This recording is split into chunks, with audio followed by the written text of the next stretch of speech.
Yeah, y'all got to give me a second before I start this. I'm still pissed off. I'm gonna try to find something for y'all to watch. I'm trying to access the stream right now so I can at least have y'all listen to it while it's done. Of course. Now it's not gonna work. Okay, I don't. Jesus Christ. Let me see. Hold on 1 second. I'm sorry, family. Me banner going. See, I'm this pissed off. I haven't even set the show up right. This is retarded.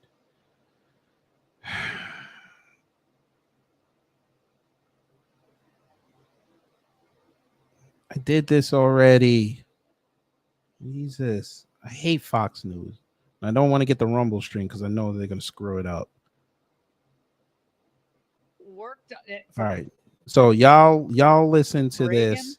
and I know it's Laura Ingram, and you know the hell with her, but y'all got to give me like 2 minutes, man, because like I got to compose myself.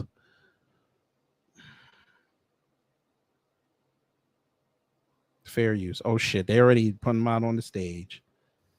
And they're all right. I'll be they're back. standing up and they're with each other, and I hope there's some friendly handshaking. We'll see in a moment. Here come the photographers. They'll take their positions in a few moments. Laura, I didn't mean to interrupt. Please forgive me. No, and look, Larry, the big debate here within the party has already really been won by the populists. And when you add up Vivek and Ron DeSantis, you know, with Trump, that's about 84% of the Republican electorate. So the question is, should 26% of the Republican electorate determine the future of the Republican Party? I mean, I guess that could happen. I'm not sure that would be the most successful path forward, given the fact that you got to get people to turn out to the polls, and you have to give them a sense that they can actually be part of a winning coalition that's growing and optimistic. And Larry, the words that you like to say a lot, common sense. I think you're going to hear appeals to common sense tonight from all the candidates who all have their strengths. You know, Laura, I think you're right. Look, and I'm not a big politico, but I think the candidate that connects with the voters on the voters' anxieties and issues dear to their hearts, that's the candidate that the voter walks away remembering. Whether it's issues directly or whether it's an anxiety or just cleverness or, like you just said, common sense. I think people are desperate for common sense policies. I just think you're right, man. I mean, I hope it's message driven. If it's attack driven, I just don't think they'll have done their job tonight. Give you the last word. I agree, Larry. I mean, attacks, we're going to see those from the Biden administration and all the big donors who are assembling this week in the Bay Area for Joe Biden. They're opening up their wallets for him. But tonight, it's, do you really understand what's worrying the country? People are deeply worried. And I think the candidates that do that and actually have a very positive, optimistic path forward, back to common sense and sanity, I think we're going to have some fun moments. I'm looking forward to it. All right. Terrific stuff, Laura Ingram. Thank you ever so much. Good to see you. All right, folks, bring back Bret Baier and Harold Ford Jr. and Kellyanne Conway and Karl Rove. Oh, Lord, they done brought out Karl Rove. Lord have mercy. They bringing out all the fossils tonight, family. Ideas and worries all right, we don't care about none of this. Have all of us voters. It isn't. We don't care about none of this. Let's talk to the family. I feel better now. I pissed. I feel better. I was pissed. Now I took a piss and I feel a lot better. Black Light, you are an a-hole. Stop it. I can't wait for Larry L to speak tonight. The only thing is we'll be talking to himself away from everybody else. Yeah, Hurricane IQ. Doing number one in the bathroom is underrated. I feel a lot better. At least I can at least I can access, at least I can access that water. That's fucked up. That's fucked up. I should have said that. I know about 30 Shut your face right now. I should have said that. That was messed up.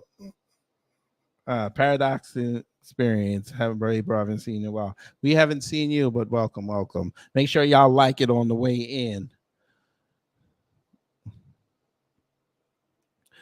Oh Lord, Val Williams is in the building. Where the other Troubleman twin at? Where is she? You know she coming in like 5 minutes. She just texted and said, "Yeah, KG Live. You better get up in here. New Black Media talking."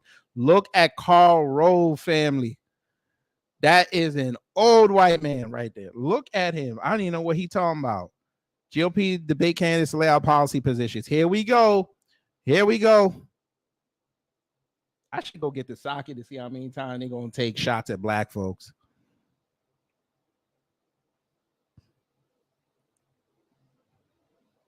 I would leave it like this, but I want to see. Oh God, they brought out Kellyanne Conway. I should leave it. I want to leave it like this, but I want to see Vivek get folded, and we need that on the big screen. We need that shit big.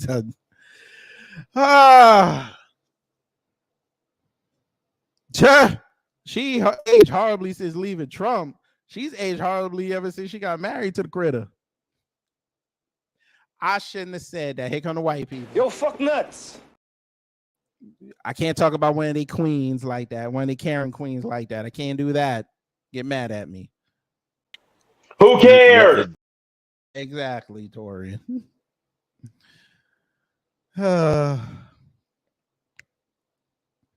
anyway, we got about a couple minutes. So how's everybody else's day been? How's your day been? I mean, it's been, the weather was kind of shitty down here today, so I couldn't really do anything.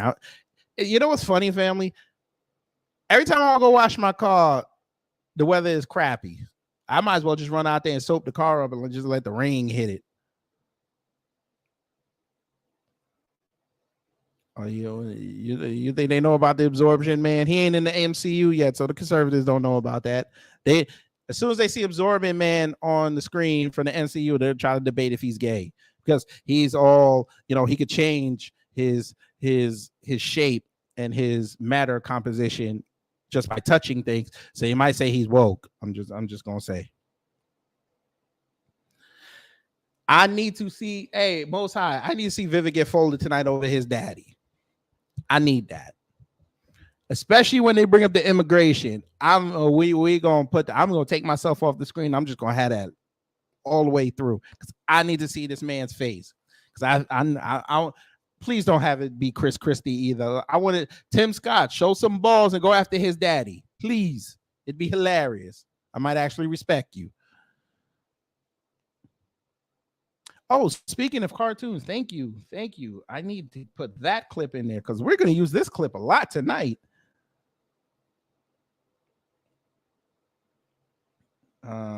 Shit, what did I name it? Fuck me. What did I name it?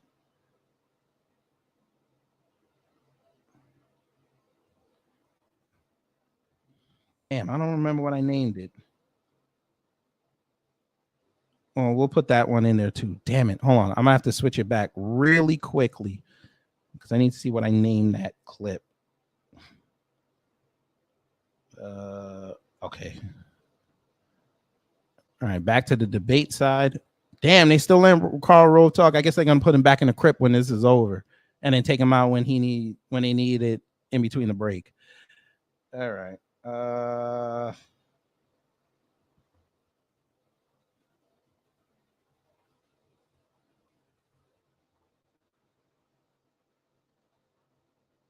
Yeah, I don't care what none of them are talking about.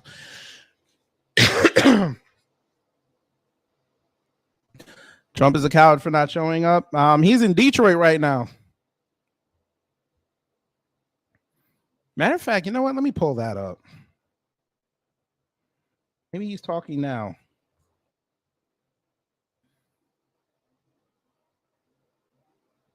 Watch live. That was 53 minutes. So where are y'all? So how to watch? Nah, I don't care about that.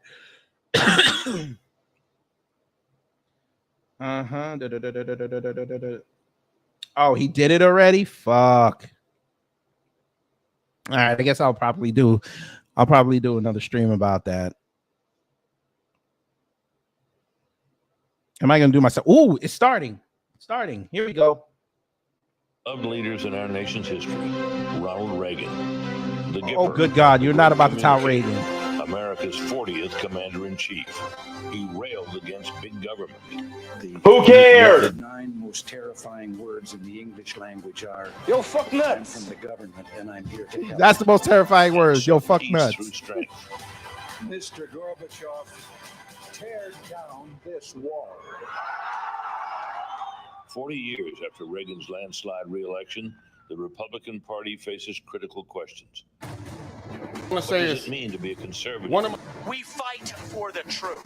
don't be a victim if woulda, coulda was with him. If woulda, coulda was with him, he woulda, coulda continued living. What is the key to a thriving economy?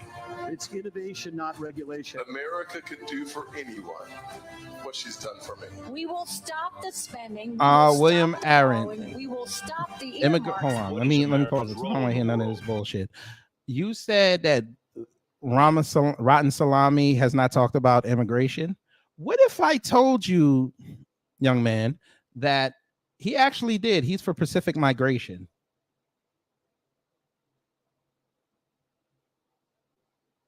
A lot of people didn't know that. He's for Pacific migration. He said it. That means he doesn't mind AAPI coming over here. Doesn't mind that at all. All right, let's put back on the sound because they're starting. Welcome to the second Republican debate of the 2024 primary. Live. Oh, they got the British voice. Oh, it's about to be lit.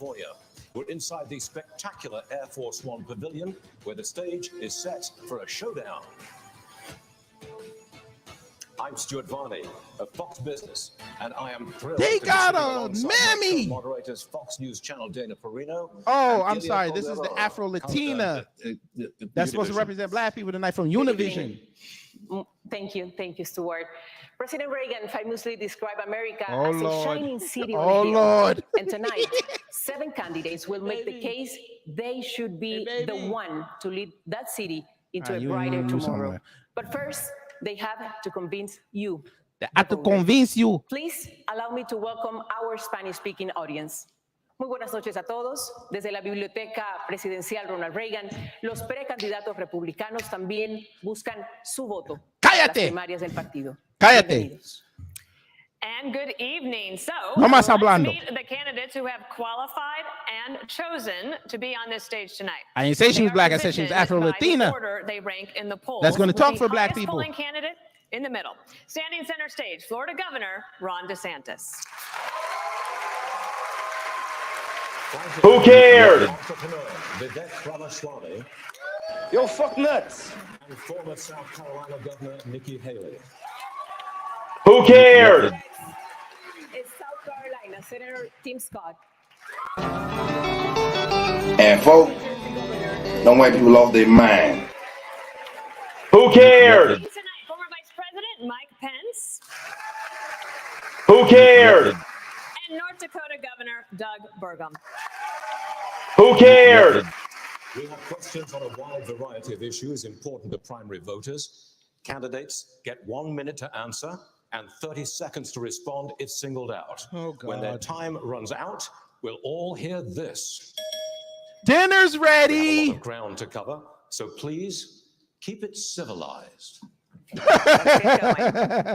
We are in this spacious, sunny place tonight, Oh, God. designed to reflect the very nature and character of Ronald Reagan. It's a place that makes you proud to be an American. Yet today our nation is drowning in division and instability. Voters say they dread the 2024 election and find politics exhausting. What the hell did she 2 in just 3 say? Americans think the country is on the wrong track, and 3 in 4 say the economy is not in good shape. Prices are up 18% since 2020. More than half of the US population has little access to childcare. 85% of Americans say their personal finances are a source of stress. Americans want to believe a leader who says, "You can follow me. I've got you. Don't worry." President Biden is trying to do that with Bidenomics. And yesterday, he joined the picket lines where auto workers are demanding more wages and job security. Senator Scott, you recently reacted by praising Ronald Reagan for firing air traffic controllers in the 1980s, saying, "You strike, you're fired." Would you fire thousands of striking auto workers today, Senator? Obviously, the President of the United States cannot fire anybody in the private sector. However, we should look back at the first bill in Congress under Joe Biden. The first bill had $86 billion for the union pensions because they continue to overpromise yet underdeliver. One of the challenges that we have in the current negotiations is that they want 4-day French work weeks, but more money. They want more benefits, working fewer hours. That is simply not going to stand. I sat in a finance committee hearing when a widow came before the committee who was promised pensions from the. This is way over the edge. Like we it's not even over the edge. We died already. This is beyond the event horizon. Like we must make sure that we honor the commitments that we make, and one of the ways that we do that, do not overpromise and then underdeliver and leave the taxpayers. Say it with your chest, man. You from South Carolina. Should not be on the picket line. He should be on the southern border, working to close our southern border because it is unsafe, wide open, and insecure, leading to the deaths of 70,000 Americans. This nigga think in he the Nelly last 12 now. months He from the because loop. of fentanyl. It is devastating. Every county in America is now a border county because fentanyl has devastated Americans in every single state. I will also say 6 million illegal crossings since Joe Biden has taken office, and he eliminated Title 42. The one thing he should do is finish the wall, reinstate Title 42, and get the job done. Well, I can promise you that we are going to have a lot of questions on the border and immigration. But in the meantime, we do want to talk about the economy and jobs, and especially want to talk about this strike for just a moment more. Mr. Ramaswamy, you've said you really empathize with the strikers. You're standing next to Senator Scott. And do you agree with what he said, or do you think he's wrong? I agree with some of what he said, for sure. I like the spirit of it. I'll say that I don't have a lot of patience for the union bosses. I think that's where he and I actually have a common view. He has a lot of spirit. I do have a lot of sympathy for the workers, however. People are going through real hardship in this country. I've been through hardship growing up. My father stared down layoffs at GE under Jack Welch's tenure at the GE plant in Evendale, Ohio. My mom had to work overtime in nursing homes in Southwest Ohio to make ends meet and pay off our home loan. So I understand that hardship is not a choice. But victimhood is a choice. And we choose to be victorious in the United States of America. You know what, if I was giving advice to those workers, I would say go picket in front of the White House in Washington, D.C. That's really where the protest needs to be. Disastrous economic policies that have driven up prices, that have driven up interest rates and mortgage rates. At the same time, wages remaining stagnant. What we need is to deliver economic growth in this country. Unlock American energy. Drill, frack, burn coal, embrace nuclear energy, put people back to work by no longer paying them more money to stay at home, stabilize the U.S. dollar itself, and rescind a majority of those unconstitutional federal regulations that are hampering our economy. No, Bruce, that was number is how two. we unleash American has exceptionalism. And that's not a Democratic vision or a Republican vision. That is an American vision that we embrace economic growth, and capitalism is still the best system known to man to lift us up from poverty, and we should not apologize for it. That's what it means to be an American. I'm here to tell you right now. General Motors, Ford, and Stellantis make 336 times the number of number of rank and file workers. That's just part of a wider income inequality trend in the country. The richest 1% now controls 1/5 of all income. Vice President Pence, last week you said you side with American workers, but you also support how these companies operate. Which is it? Well, thank you for the question. I want to thank Univision and Fox Business for assembling such a wonderful forum. Look, I do disagree with something Tim Scott just said. Joe Biden doesn't belong on a picket line. He belongs on the unemployment line. Look, I'm from the second leading manufacturing Who cares? in the country per capita. Well, let's get to the show. State of Indiana. We brought 12,000 factories back to America during our administration. I know something about manufacturing. And I got to tell you, while the union bosses are talking about class warfare and talking about disparity in wages, I have to tell you, I really believe what's driving that is Bidenomics has failed. Oh, God, wages are not keeping up with inflation. show. Auto workers and all American workers are feeling it, and families are struggling in this economy. And Joe Biden's Green New Deal agenda is good for Beijing and bad for Detroit. We ought to repeal the Green New Deal, get rid of the mandates and subsidies that are driving American gasoline, automotive manufacturing into the graveyard. And beyond that, also, as President of the United States, I'll be standing with workers all across America, and I'll be standing for the right to work of every American to join a union or not join a union as they decide. Senator Scott, you were mentioned. Will you care to respond? Joe Biden needs to be fired. That's why I'm the president. I look forward to being the next president of the United States. I will also say, I know America can do for anyone what she's done for me. It's why we're focusing on restoring hope, creating opportunities, and protecting the America we all love. Growing up in a single-parent household, I wondered if the American dream would work for a kid in the inner city. I've got good news for every single child. Whether you're in the inner cities of Chicago or the rural parts of Iowa, America and the dream, it is alive, it is well, and it is healthy. God bless these United States of America. Dr. Haley, you raise I think we need to look at exactly what happened. Biden showed up on that picket line, but why are those workers actually there? It's because of all of the spending that he has pushed through in the economy that's raised the inflation. So when you look at the fact that we are paying higher gas prices, higher grocery prices, $7,000 more a year for families, what we need to do is I came out with an economic plan, eliminate the gas and diesel tax so that they have more money in their pocket. Let's focus on going after middle America and cutting taxes for middle America and collapsing those brackets. Let's get rid of unfair distortions like the state and local tax that they give to wealthy people in blue states and paid by red states. And let's make sure we make the small business taxes permanent. They only made those temporary. They made the corporate taxes permanent. Let's focus on what it takes to get more cash in the pockets Dinner's of workers. ready. That's when we'll be able to deal with strikes like this, not sitting on a picket line like Joe Biden is. I told y'all bitches I have dick at the bottom and titty at the top, bitch, from day one when the door fucking opened.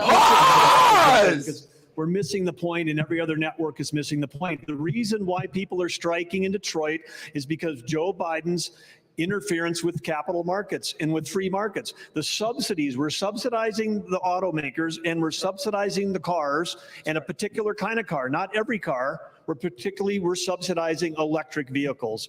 And when you decide that we're going to take all of your taxpayer monies, take $1 billion, subsidize a certain type of vehicle, and the batteries come from China. China controls 85% of the rare earth minerals. They're called rare earth because they're measured in parts per million.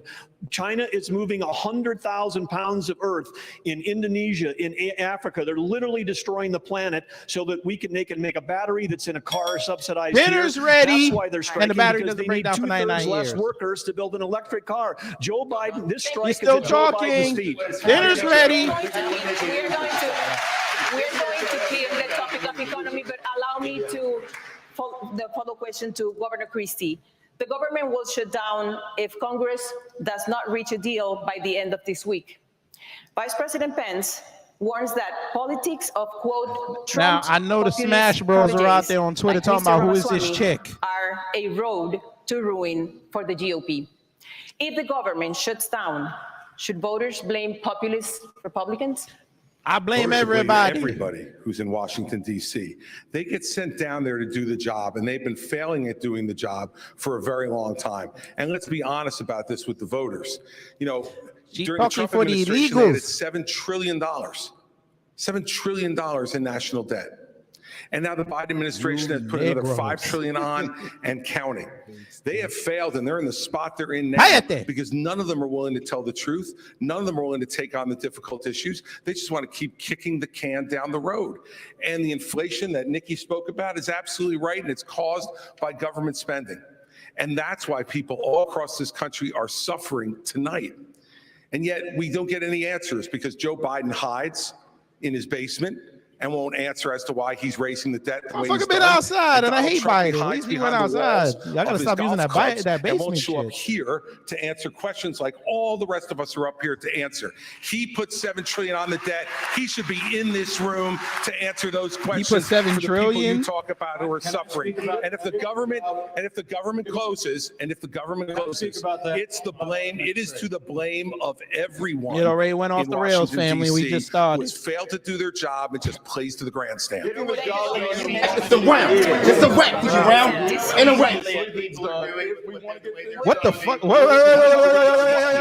La la la la bamba. Respect the time.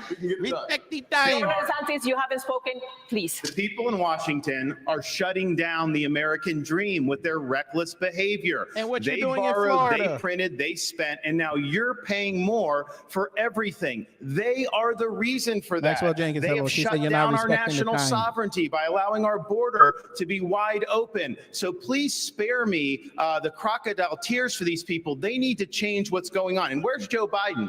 He's completely missing in action from leadership. And you know who else is missing in action?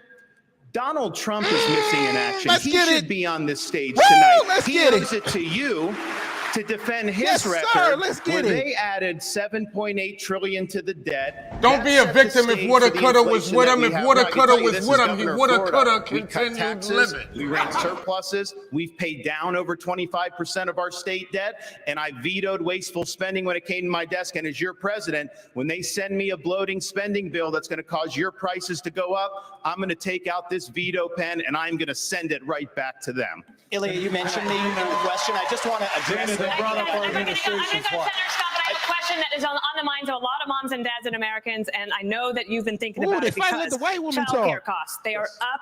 They're topping $10,000 per month. Some families are spending up to half of their income on childcare, and they're having to decide, is it worth it for me to work, or does it not make sense for me financially?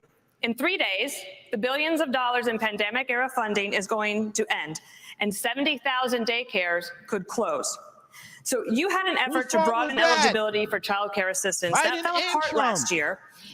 And for the moms and dads out there who are worried, what can you tell them if you weren't able to get it through the Congress? And the Republicans and the how could you Democrats do it and the as liberals and the president? conservatives. Certainly one of the things I did as a member of Congress was to make sure that we protected the Head Start programs around the country, giving people the opportunity to pick and choose. Challenges that we see today under the Biden administration. You know is they're that not the going to ask cost for Tesla to show daycare up there has because gone they go off over the rails. $15,000 per child. In the Build Back Broker plan, he called it a Build Back Better plan, it was going up to $29,000. The way we fix that problem is to make sure that we actually cut taxes and give more Americans their money back. When I helped write the Tax Cuts and Jobs Act, we actually lowered a single mother's taxes by 70% on the federal Larry level. Elder's pissed. For dual income households by 60%. Then we went a step further. We doubled the child tax credit and made it refundable. By doing that, more parents had more resources to make the decisions how to take care of their family. The one thing we should do is let the American people keep their money. When that happens, the greatest opportunities rise from the ashes. Okay, I'm gonna give you 15 seconds. Rise the Go ahead. tide, remix. Ilya mischaracterized a part of my view. I think this artificial division is unhelpful in our party. The real divide is not between the Republicans on this stage. And in the Reagan Library, I want to say these are good people on this stage. The real divide is between the majority of us in this country who love the United States of America and share our founding ideals. Free speech, meritocracy, the idea you get ahead in this country not on the color of your skin, but on the content of your character, and the fringe minority in the Democrat Party that has a chokehold over that party. That's the real divide. So this populist versus classical Hey, you about to is get artificial. cooked. We need to unite this party. Can I speak about the administration? going Look to talk at- about look, they put a immigration and Negro work up and- front. Childcare. We have I think we're going to go on. You have to. We have millions of people. all these This- questions. this- We're going to get to you. We're going to come back to you. There's a lot of You time. asked We're about childcare. Nobody answered the question. In North Dakota, we knew that the cliff was coming. We knew that there was going to be millions of people without it. And so, guess what? We planned. Okay. When we passed legislation because Sir, Why you look like Michael We'll Douglas? get you some questions, but you're going to have to let us move on. We are going to the border our next. administration, No, sir, the Ilyas, workforce please. infrastructure. And I haven't been given a chance to In respond. 1984, President Ronald Reagan said the following. What she said? The What did idea she of say? amnesty I know what she for said. those who have put down roots and who have lived here, even though sometime back they may have entered illegally. 2 years later, President Reagan granted amnesty to nearly 3 million immigrants, something no Democrat or Republican president has done since. And what Governor has Christie, that as yielded? governor of a non-border state in 2010, you supported a path to citizenship. But when you ran for president in 2016, you flipped, saying immigrants should be tracked like FedEx packages. Where do you stand now on a path to citizenship for 11 million of undocumented immigrants? The problem is that since no one has done anything since we first had this discussion 13 years ago, we're not in a position to be able to do any of that anymore. What we have to do now is first treat this like the law enforcement problem it is. Our laws are being broken every day at the southern You border. said who told them they had the every day. fortitude to be leaders? The RNC And Joe Biden and the and his crew conservatives. is doing nothing about That's why I said the enforcing white vote that will law. doom us all. They are letting it go. And by the way, they announced during the presidential race they were going to let it go. And we need to have a motherfuckers, who said he president looked like Bram who acts Stoker? like I did as governor. Y'all wrong for that. Enforce Bram the law Stoker, y'all wrong for first that. and foremost. And that means what I'll do on day one is Hey, sign you an got a executive half order for one. to send the You got an National Afro-Latina Guard to there. partner with Customs Even though she and Border identifies Patrol white, probably. to make sure that we stop the flow of fentanyl over the border, but also to make sure that we send a much different message. We want you here in this country to No, fill we the don't. 6 million vacant Who jobs is we we? have, but only if you come here to play this follow all the law, day. and Who is only we? if you come here legally. If you come here illegally, we will apprehend you, We don't and we want will you send you here. back across the border from A lot which of you the people came. don't want them and here. the fact is that until we set a law and order agenda in this country, not only now but in the future, we won't be able to continue this. And I'll tell you this: Dinner's ready, Donald and Trump that's apropos failed for you, on this Chris as well. Christie, 'cause you look like you He didn't have said a he lot was of gonna dinners. build a wall across the whole border. He built 52 miles of wall. It's the round. It's the wrap. It's round. I think And a wrap for your round. That he was only going to build 52 miles. They might have paid for the 52 miles. Dinner's ready twice, so he has to eat twice. Most illegal immigrants are coming from countries south of the border. You've seen the Fox News drone. It's captured this steady stream of people coming into the country on a daily basis. In fact, I believe we have a live picture of it tonight. That is happening right now, live. In the last decade, the U.S. has spent nearly $55 billion to address the root causes of migration. But crime, poverty, and corruption, they persist, and the number of migrants is only growing. Are we wasting our money? Well, what happens is when Joe Biden waved the green flag, it told everybody to come. And now we've seen 6 million people cross the border. We've had more fentanyl that have killed Americans in the Iraq, Vietnam, or Afghanistan wars combined. We need to make sure that we are a country of laws. The second we stop being a country of laws, we give up everything this country was founded on. So we have to secure the border. The way we do that is, first of all, defund sanctuary cities. You see what's happening in Philadelphia right now. It's got to stop.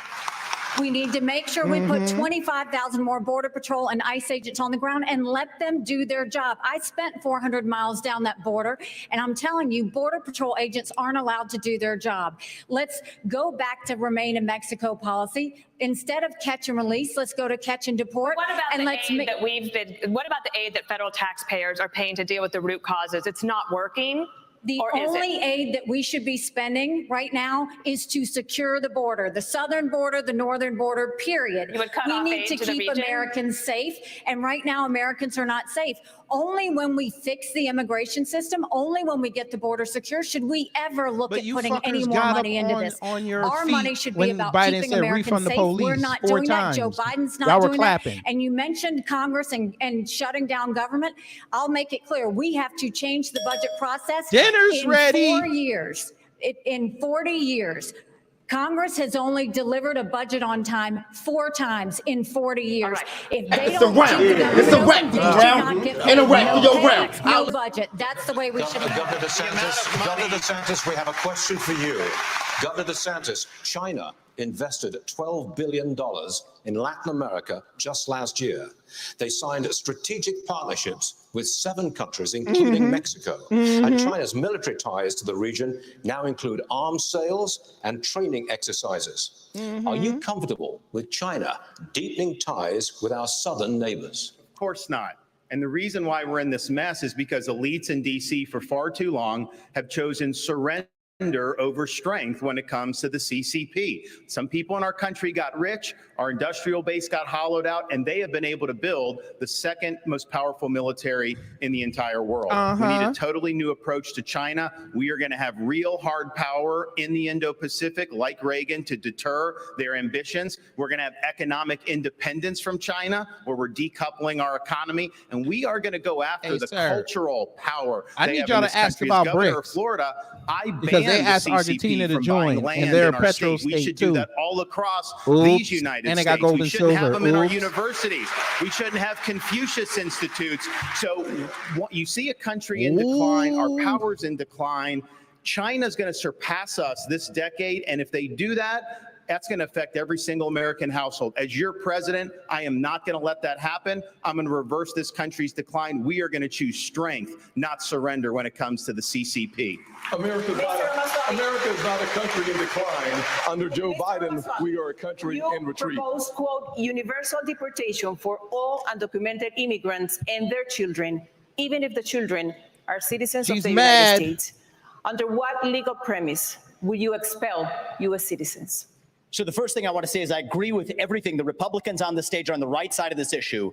Militarize the southern border, stop funding sanctuary cities, and end foreign aid to Mexico and Central America to end the incentives to come across. But I do go a step further. You're right about that, Ilya. I favor ending birthright citizenship for the kids of illegal immigrants in this country. Now, the left will howl about the Constitution and the 14th Amendment.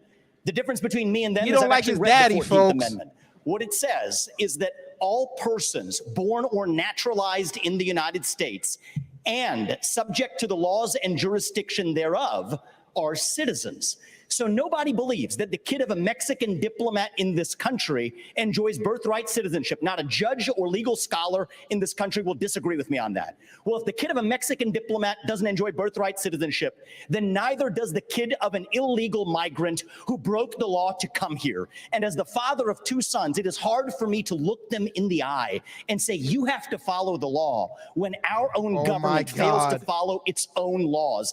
That's how. Sir, how hard is it to look at your 2 sons in the face and tell them that Pop is not a citizen? What it even means to be an Dinner's American. ready. You And I make curry for it. Dinner's ready.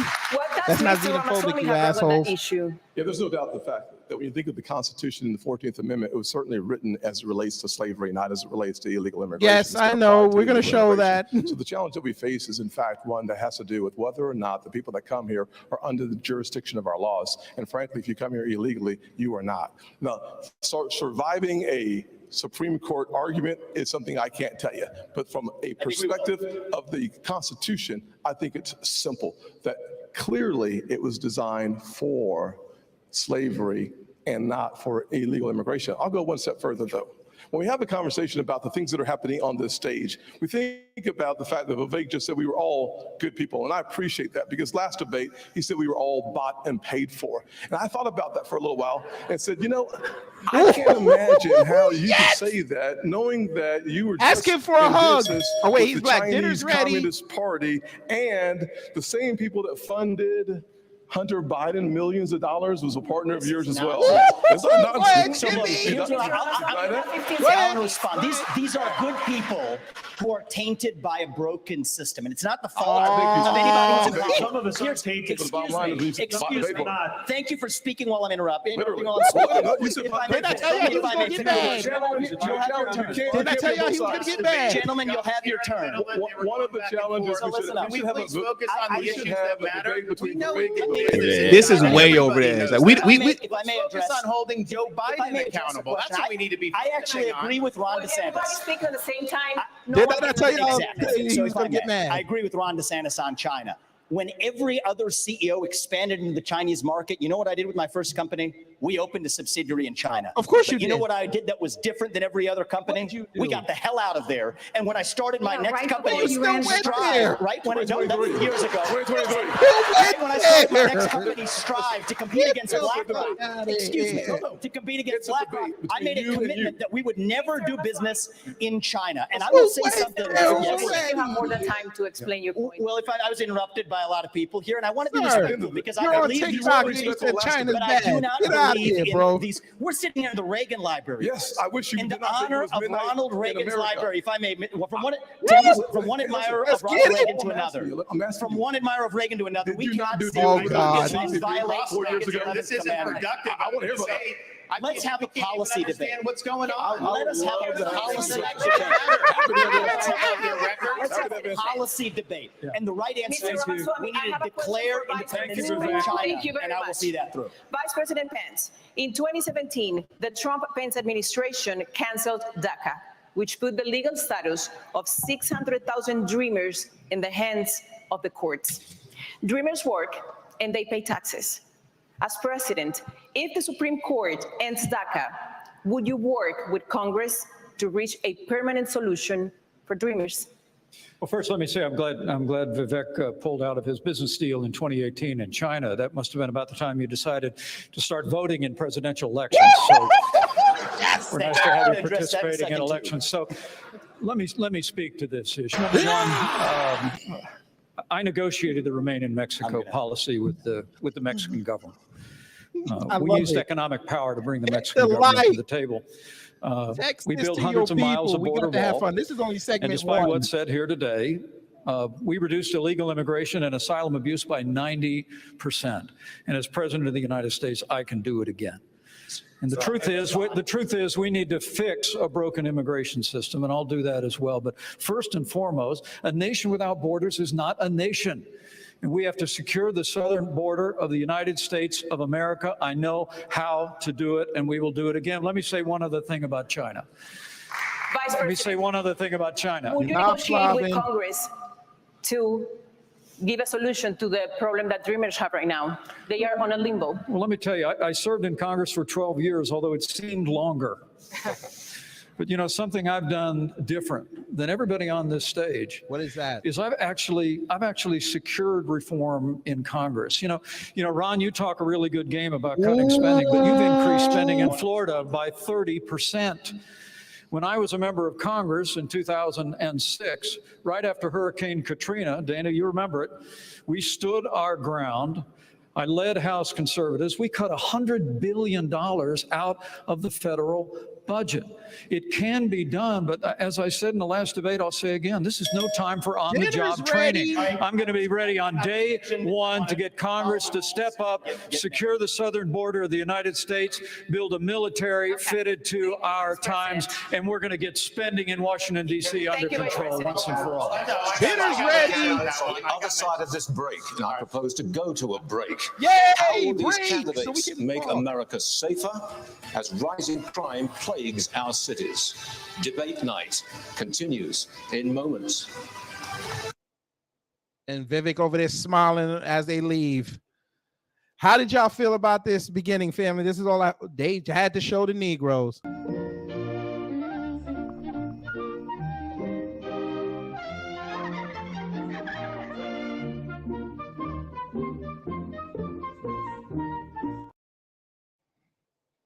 That was hilarious.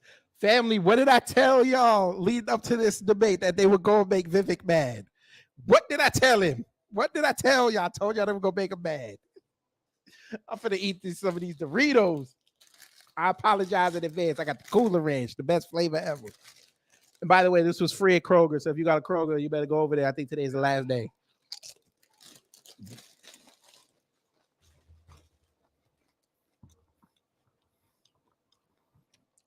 The mug shot.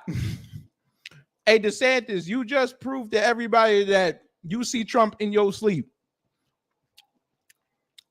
Oh my God, that was beautiful. By the way, shout out to the person who brought this up. You know, we had to do research on Ilya Calderon. I had this loaded up, baby. That's her husband. That's right.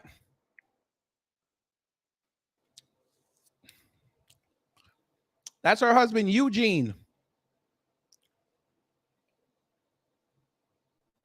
Y'all can't tell me nothing. Would you like to know who he is? We can do that. She's 51, by the way. She looks pretty good for 51.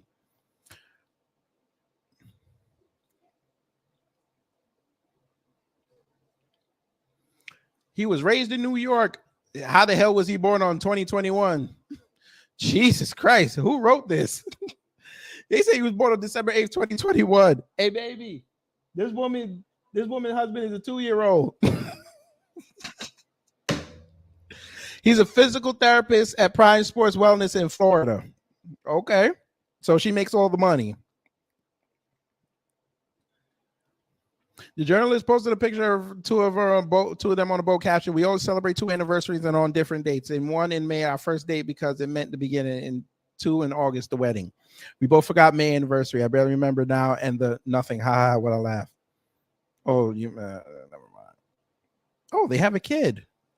Oh, there you go. That's nice.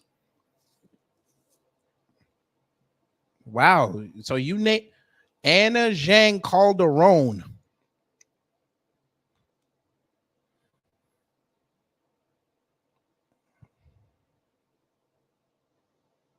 So the mom, she has her mother's last name as the dominant.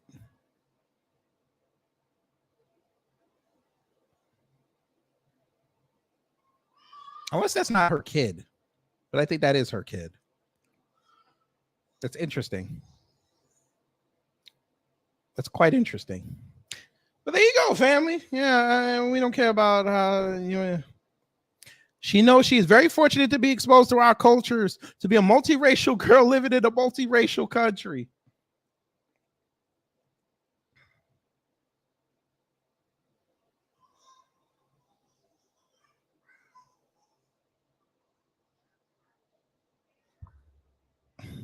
The world is correct. The world is correct. Oh, the world is correct. I have nothing else to say. I have nothing else to say. You taught me something. I did not know that, but that tells me something. Oh, they're back. Fox News and others have been covering it. Governor Christie, crime in major cities is striking fear into the hearts of Americans. Just last night, looters took over the streets of Philadelphia. Mm-hmm. You said in the last debate that you would use U.S. attorneys to prosecute crimes local prosecutors won't.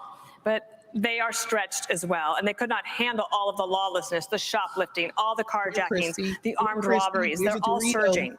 Progressive prosecutors were elected by their constituents, and they can't be fired by a president.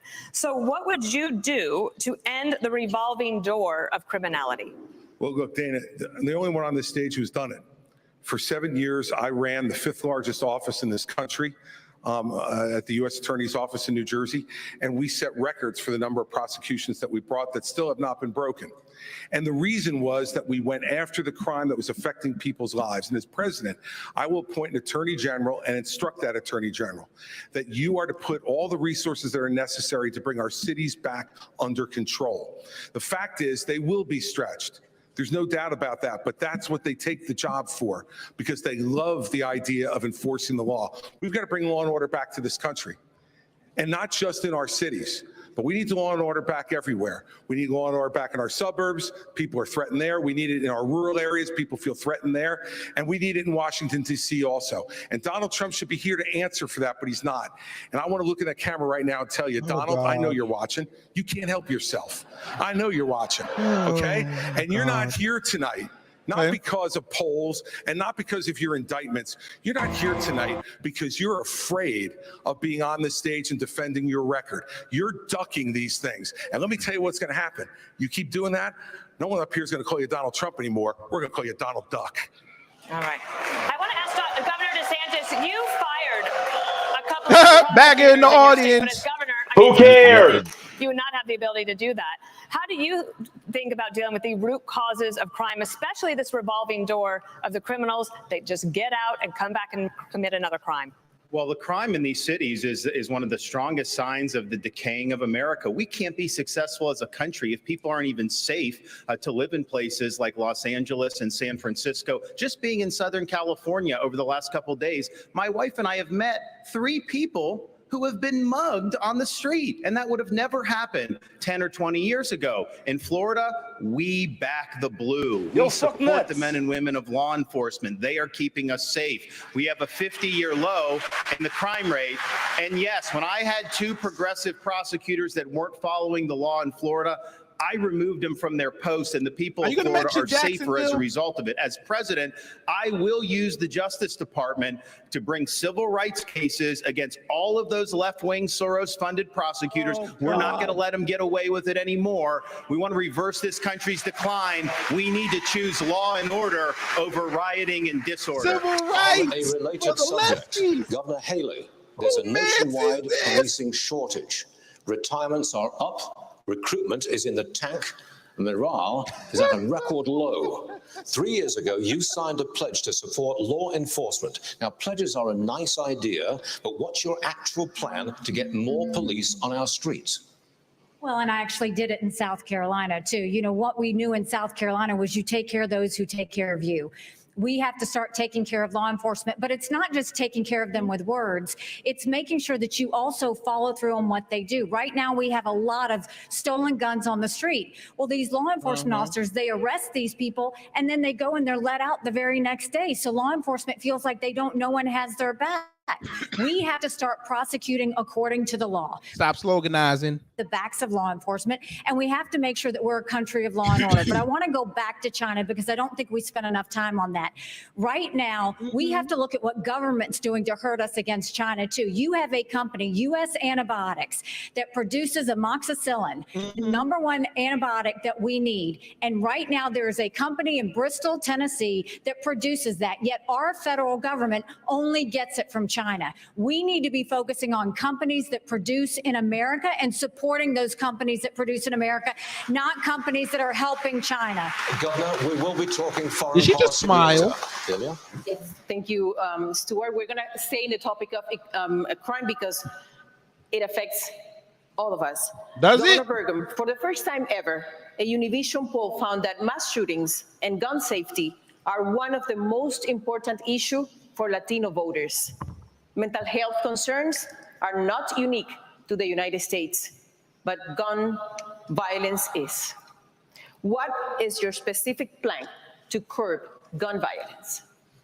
Well, first we need to know is understand is I think that the liberal left seems to be just completely bent on prosecuting law-abiding citizens that are gun owners, because every solution they have to this is take away the Second Amendment rights of Americans, and somehow that's going to solve the problem. But all these cities that we're talking about, they showed the videos of tonight, they have some of the strictest gun laws in the country.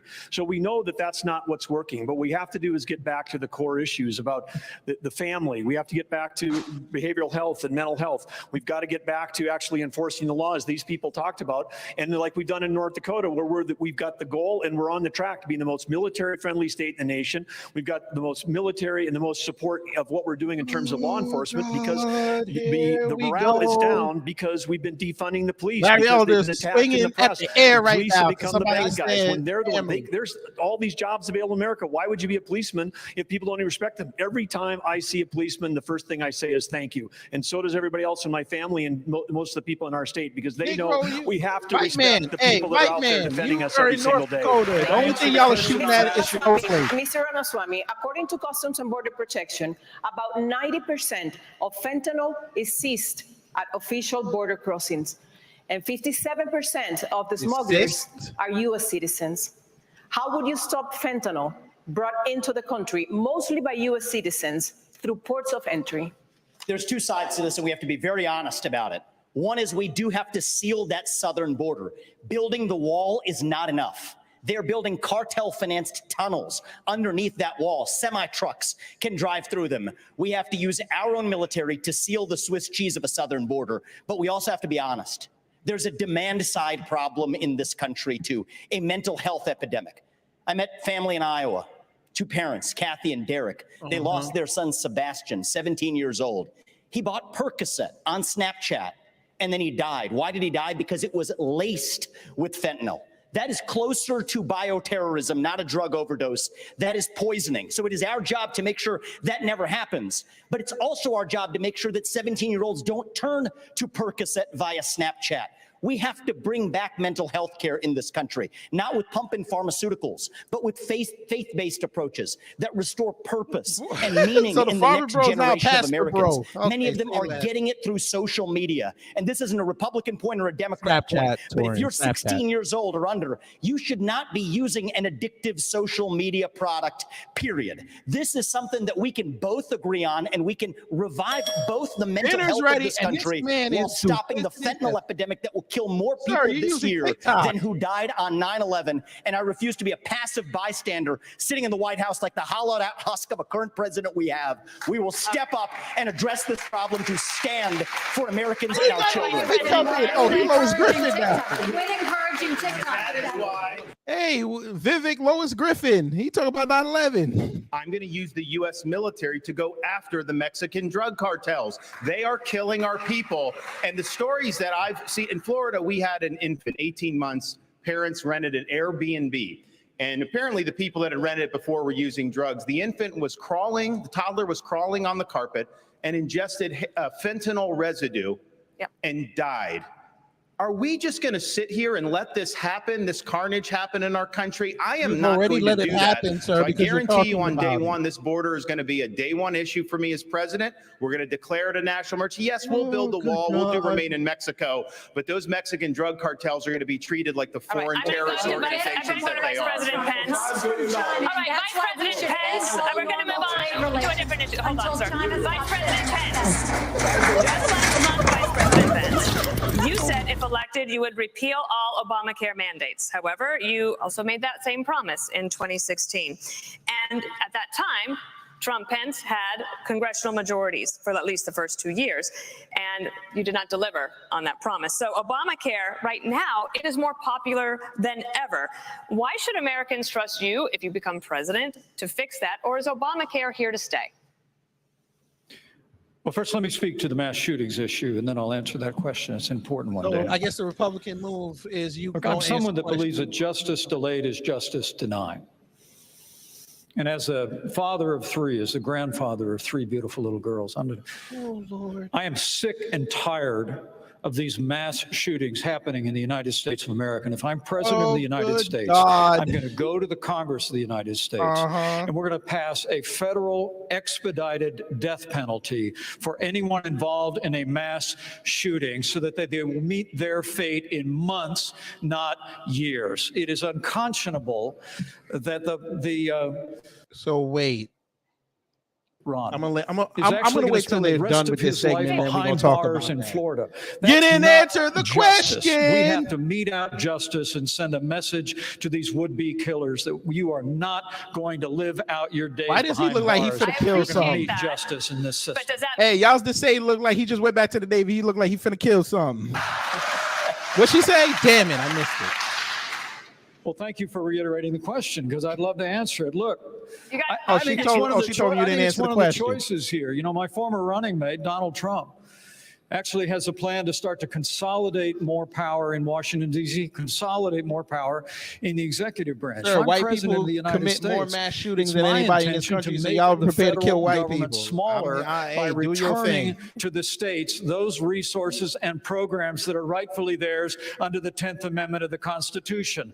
That means all Obamacare funding, all housing funding, all HHS funding, All of it goes back to the states. We'll shut down the Federal Department of Education. We'll allow states This is to the new innovate. buzzword? We're going to revive federalism in Dinner's America. ready. And states are going to help bring America back. Good, because it's Republicans. They don't answer Everyone to questions. keep within their time frame so that we can get as many questions in as possible. This question for Governor DeSantis. Over 26 million Americans don't have insurance Tim coverage. Scott's like, Governor why y'all not DeSantis, asking me questions? 2.5 million of them are in your state. That's worse than the national average. Can Americans trust you on this? Well, I think this is a symptom of our overall economic decline. Everything has gotten more expensive.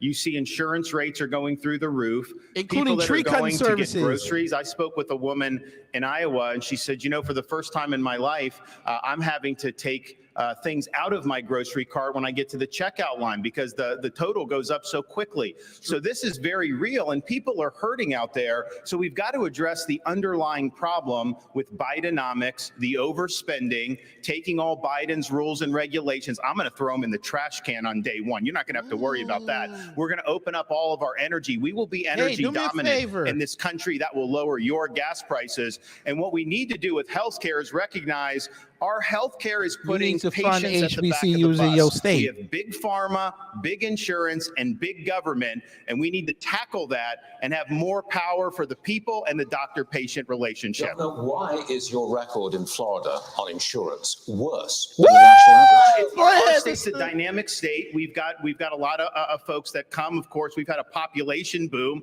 We also don't have a lot of welfare benefits in Florida. You know, we're basically saying this is a field of dreams. You can do well in the state, but we're not going to be like California and have massive numbers of people on government programs without work requirements. We believe you work. talking about and the you gotta do insurance, that. sir. And so that goes for all the welfare benefits. And you know what that's done, Stuart? Our unemployment rate is the lowest amongst any big state. We have the highest GDP growth amongst any big state. And even CNBC, dinner's no ready fan and of you're mine, using Disney ranked for that, Florida the the lying number one bastard. economy in America. He didn't answer the question. On the topic of healthcare, Governor Haley, healthcare is the leading cause of bankruptcy for American families, accounting for 2/3 of all personal bankruptcies. As president, how you protect Americans who get sick from financial ruin? First of all, how can we be the best country in the world and have the most expensive health care in the world? Because We it's have big an issue. My business. mom was in the hospital, and when she was in the hospital, they tried to bring her a couple of Tylenol, and she said, I don't need it. And they said, honey, go ahead and take it because you're paying for it anyway. Why is it that when we got the bill, the insurance company and the hospital negotiated the bill for her without her having anything to do with it? When I am president, we will break all of it, from the insurance company to the hospitals, to the doctor's offices, to the PBMs, to the pharmaceutical companies. We will make it all transparent, because when you do that, you will realize that's what the problem is. Second thing is you've got to deal with tort law. The doctors don't give you the 10 tests because they want to. It's because of the 90% chance they'll get sued. And then we need to bring competition back to healthcare, get rid of certificate of need systems, and make sure that they can compete. We have to put the patient in the driver's seat. They've been in the back seat for way too long. And once we give Because the she's patient kissing the the ass of ability the to Latinos, decide their aka the healthcare, migrants. deciding which plan they want, that is when we will see magic happen. But we're going to have to make every part of the industry open up and show us where their warts are, because they all have them, and open we up. need to fix Hey. this on behalf of the American people. And that's what we did. Do you have a better way in 30 seconds? Well, yes, we're not talking about the real problem ever. We talk about why we have the most expensive healthcare in the world.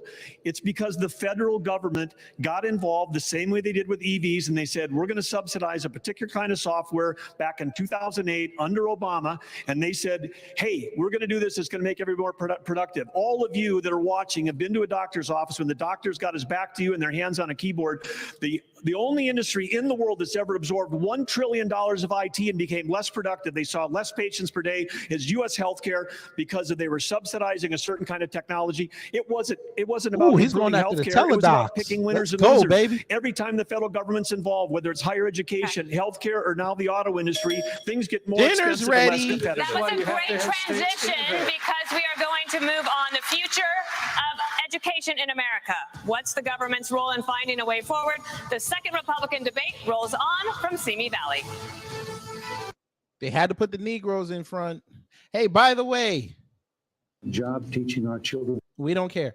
Anyway, how'd y'all think about that second segment, family? I like how they very minimally touch reparations. But they're not going to go there. No. I doubt they will. Well, you know what, Torian? They might, because it's expanding to not only Texas, but Oklahoma and Utah. So they might. They might.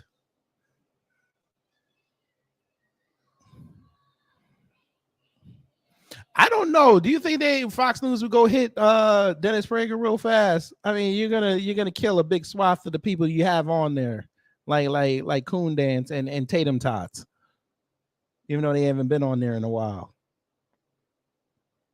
Hey, Torian, do you think that if you put Candace Owens on there, we're gonna demonetize you? You think they told Fox News that?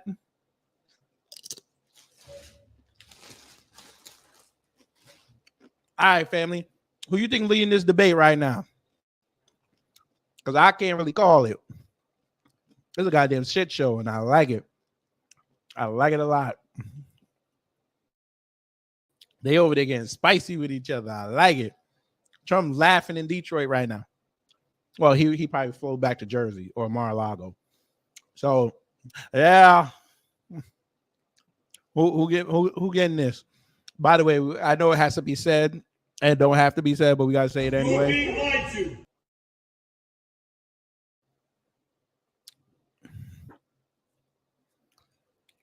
Black Light is at work saying these people are complete idiots. Well, you get what you voted for. What did I tell y'all, family? The white vote will doom us all. This is who they want on the stage. Anybody that's going to oppress black people, they like it. Well, hey, Black Light, they haven't even gotten to Russia yet. Ukraine finna come up because we had a whole bunch of Republicans today vote to give Ukraine money,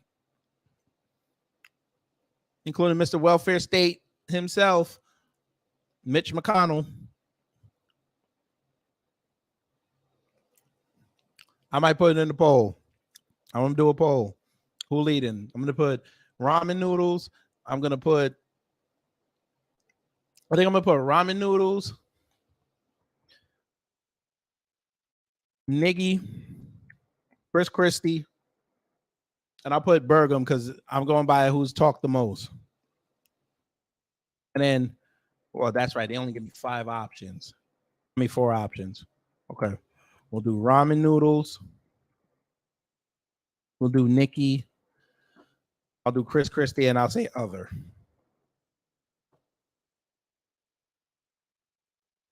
That's what we'll do.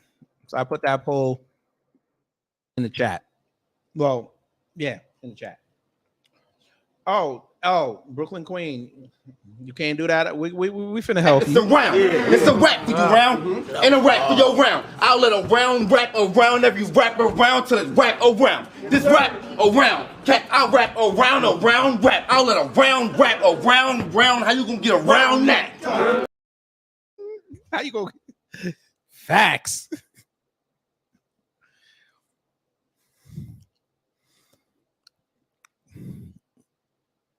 I'm gonna say is, one of my niggas bring 2 niggas. Then 2 niggas go get 3. 2 niggas bring 4 niggas. Then 4 niggas come back and alert me. 2 niggas bring 3 niggas. And 3 niggas bring 4. 4 niggas bring 5 niggas, and 5 niggas bring more. That's all I'm hearing tonight. I ain't even gonna hold you. Nikki is a $5 Indian. I think, no, is she? Yeah, she is. I think we concluded she's a $5 Indian. The Satan's having the most fun here. I will say that. You are true, Jacqueline.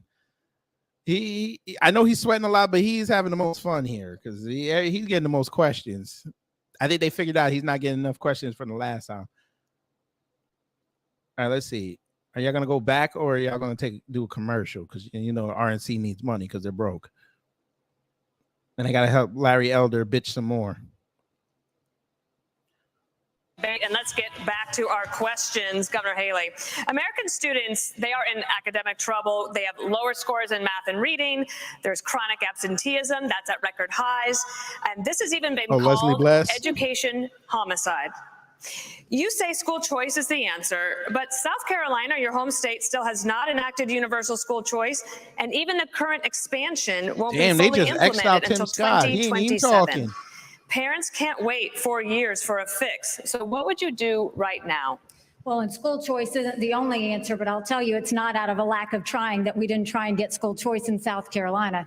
What I'll tell you, first of all, is we have to acknowledge the fact that 67% of our eighth graders are not proficient in reading or math. Over 80% of our eighth graders aren't proficient in history or civics. And recently they came out and said our 12 and 13-year-olds are scoring at the lowest levels they've been scoring in reading and math in decades. So the first thing we've got to do is we've got to make sure we catch our kids back up. We have to make sure they can read. A child that can't read by third grade is 4 times less likely to graduate high school. We need to do reading remediation. We need complete transparency in the classroom.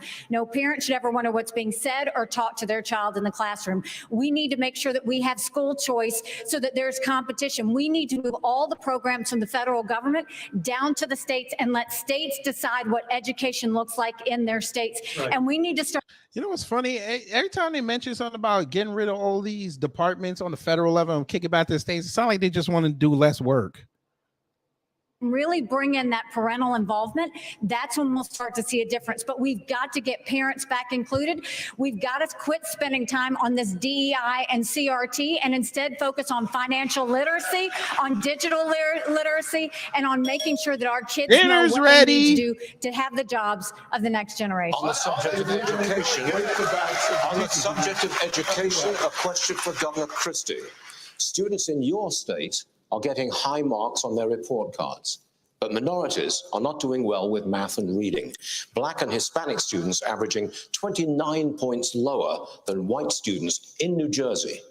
Would you address minorities first? You have to address all students. And look, in our state, Stuart, frankly, before I was governor, that gap was close to 50%. And what we did was institute more charter schools and more Renaissance schools and more public school choice in New Jersey with innovative solutions in cities like Camden, where now we took what was the worst school district in America during my time, and we have now increased that by nearly 40% in terms of their proficiency. It can be done when you give people choice. But let's tell the truth to everybody about what this is. This public school system is no longer run by the public. It is run by the teachers' unions in this country. Randi Weingarten and her crew are absolutely strangling. They are taking the worst of their members and defending them rather than advocating for our kids. And when you have the President of the United States sleeping with a member of the teachers' union, there is no chance that you could take the stranglehold away from the teachers' union every day. They have an advocate inside the White House every day for the worst of their teachers, not for our students to be the best they can be. A President of the United States is to take on the teachers' union. I did it in New Jersey, and I will do it as President of the United States. Governor DeSantis, I have a question for you. Governor DeSantis, from my state, I got a question. I got a pregunta. Florida's new Black History curriculum says, Ooh, here we go. Slaves develop skills which in some instances could be applied for their personal benefit. You have said slaves develop skills in spite of slavery, not because of it. But many are still hurt. For descendants of slaves, this is personal. What is your message to them? So first of all, that's a hoax that was perpetrated by Kamala Harris. We are not going to be doing that. Second of all, that was written by descendants of slaves. These are great Black history scholars. They weren't. It was a Jamaican. Don't lie. Here's the deal. Our country's education system is in decline because it's focused on indoctrination, denying parents' rights. Florida represents the revival of American education. We're ranked #1 in the nation in education by U.S. News and World Report. My wife and I, we have a 6, 5, and 3-year-old. This is personal to us. We didn't just talk about universal school choice. We enacted universal school choice. We didn't just talk about Parents' Bill of Rights. We enacted the Parents' Bill of Rights. We eliminated critical race theory, and we now have American civics and in the Constitution in our schools in a really big way, just like President Reagan asked for in his farewell address back in 1989. Florida is showing how it's done. We're standing with parents, and our kids are benefiting. How does he lie like that? New standards. What is your message for Governor DeSantis? There is not a redeeming quality in slavery. He and Kamala should You know have how just they had to taken ask the the black one guy to talk sentence about out. that. Go ahead. America has suffered because of slavery, but we've overcome that. We are the greatest nation on earth because we faced our demons in the mirror and made a decision. So often we think that all the issues, you talked about crime and education and healthcare, we always think that those issues go back to slavery. Here's the challenge though. Black families survived slavery. We survived poll taxes and literacy tests. We survived discrimination being woven into the laws of our country. What was hard to survive? You're almost there. Was You could be on Johnson's code for Great one. Come on, Society, say it. where they decided to put money, where they decided to take the black father out of the household to get a check in the mail, and you can now measure that. I in thought he was about to get on unemployment, in code. crime and For once. devastation. If you want to restore hope, you've got to restore the family, restore capitalism, and put Americans back at work. Just say together white as one supremacy. American family. Oh, Our nation continues to go in the right direction. It's why I can say I Dinner's have ready. been Shut this discriminated man against, off. but America is not a racist country. Never, ever doubt who we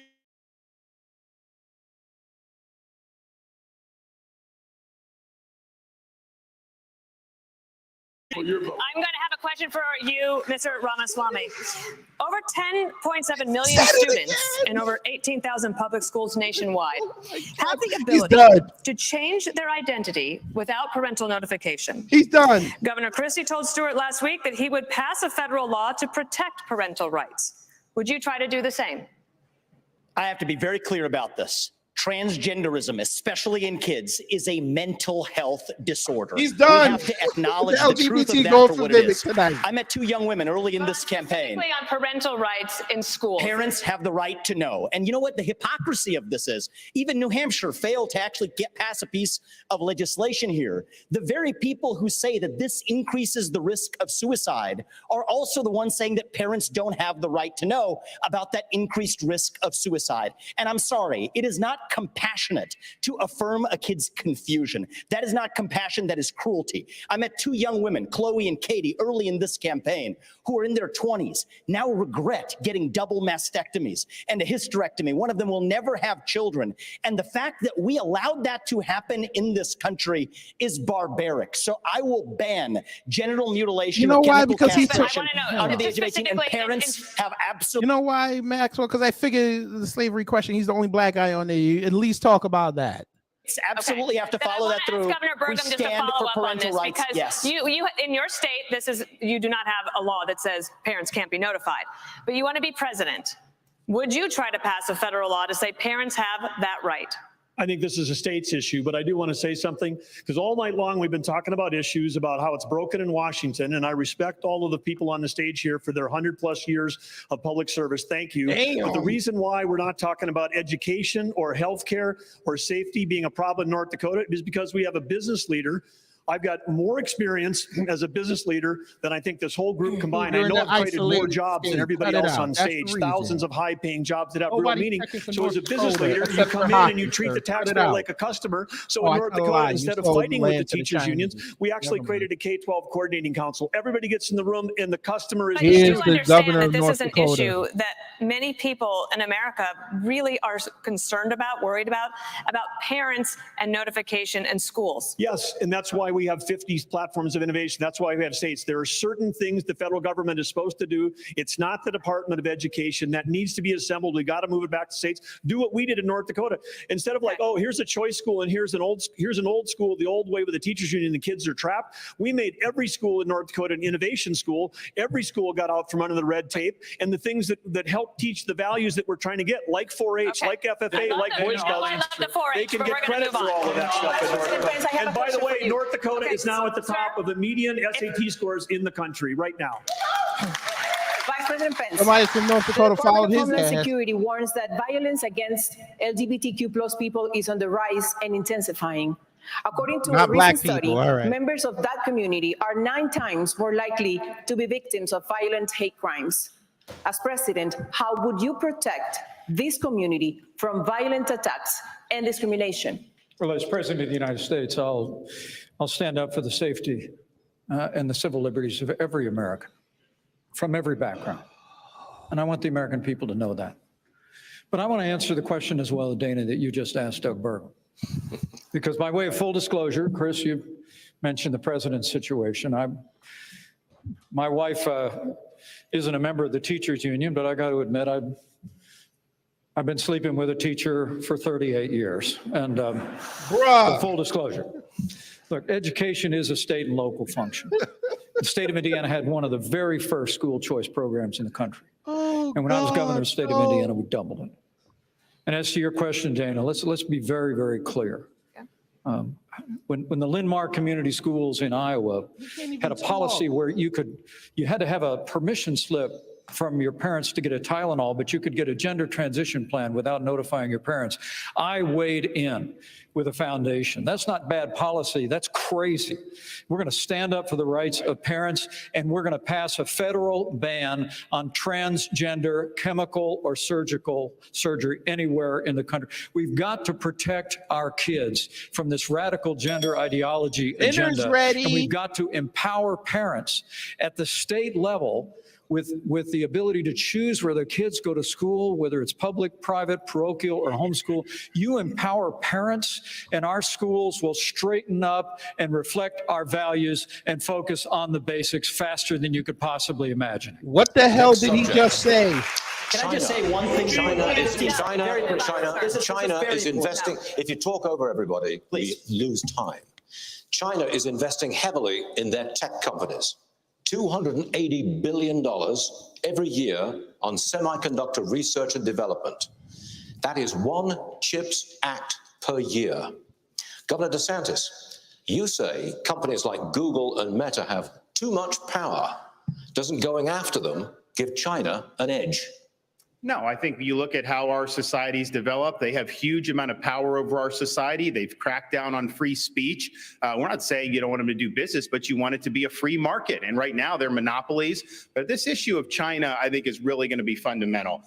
We have subcontracted out so much of our national needs to the CCP. We rely on them for a whole host of issues. We need to reshore and we need to decouple all those important industries. We need to get that back in the United States. They are our top geopolitical adversary by a country mile. Xi Jinping's got huge ambitions, not only in the Asia Pacific, but as you mentioned earlier, in our region. But ultimately, we've got to beat him on the economy. And so that's what we'll do as president of the United States. Governor Christie, I wanted to follow up on this because 22% of American workers fear their jobs will be lost to a robot. And you said in the past that the free market is the way to go. Would you retrain workers who lose a job to artificial intelligence, and to do what? Well, look, what I think artificial intelligence offers us is an extraordinary opportunity to expand well beyond the productivity that we have now, and to have Americans be able to be involved in that revolution, Dana. You know, each time we have shown incredible innovation and progress in this country. For Skynet. What we've done with it is to expand all kinds of new, even unthought of opportunities for folks. Yes, we have to do retraining for folks who lose some of their jobs, and we should be doing that. And we should have more training available both at the county college level and the local level for people to be able to access it. So yes, I would be in favor of that. But this is a much bigger issue than that. We can't be afraid of innovation. America has been the great innovator of this world over the last 250 years, a technological innovator, a manufacturing innovator, and a freedom and governmental innovator. And that's why America has to continue to stand strong in the world, pro-innovation, pro-progress.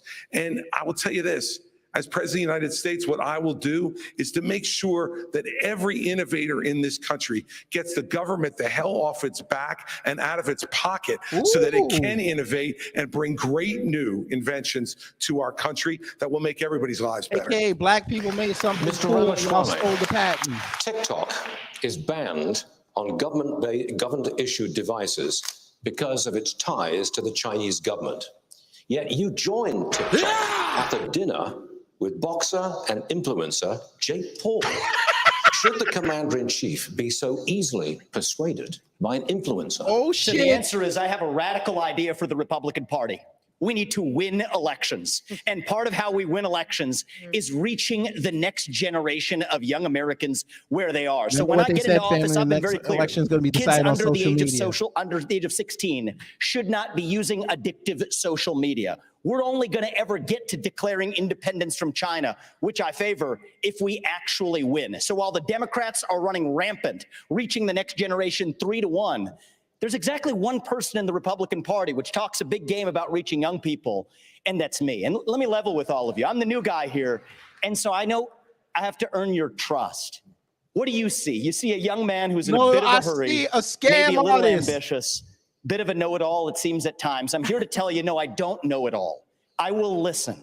I will have the best people, the best and brightest in this country, whatever age they are, advising me. We will be probably many of the people on this stage included. That's how I built my companies. I want to be challenged. I want people who disagree with me. That's what makes America great, because we're not a perfect nation. We're founded on the pursuit of perfection.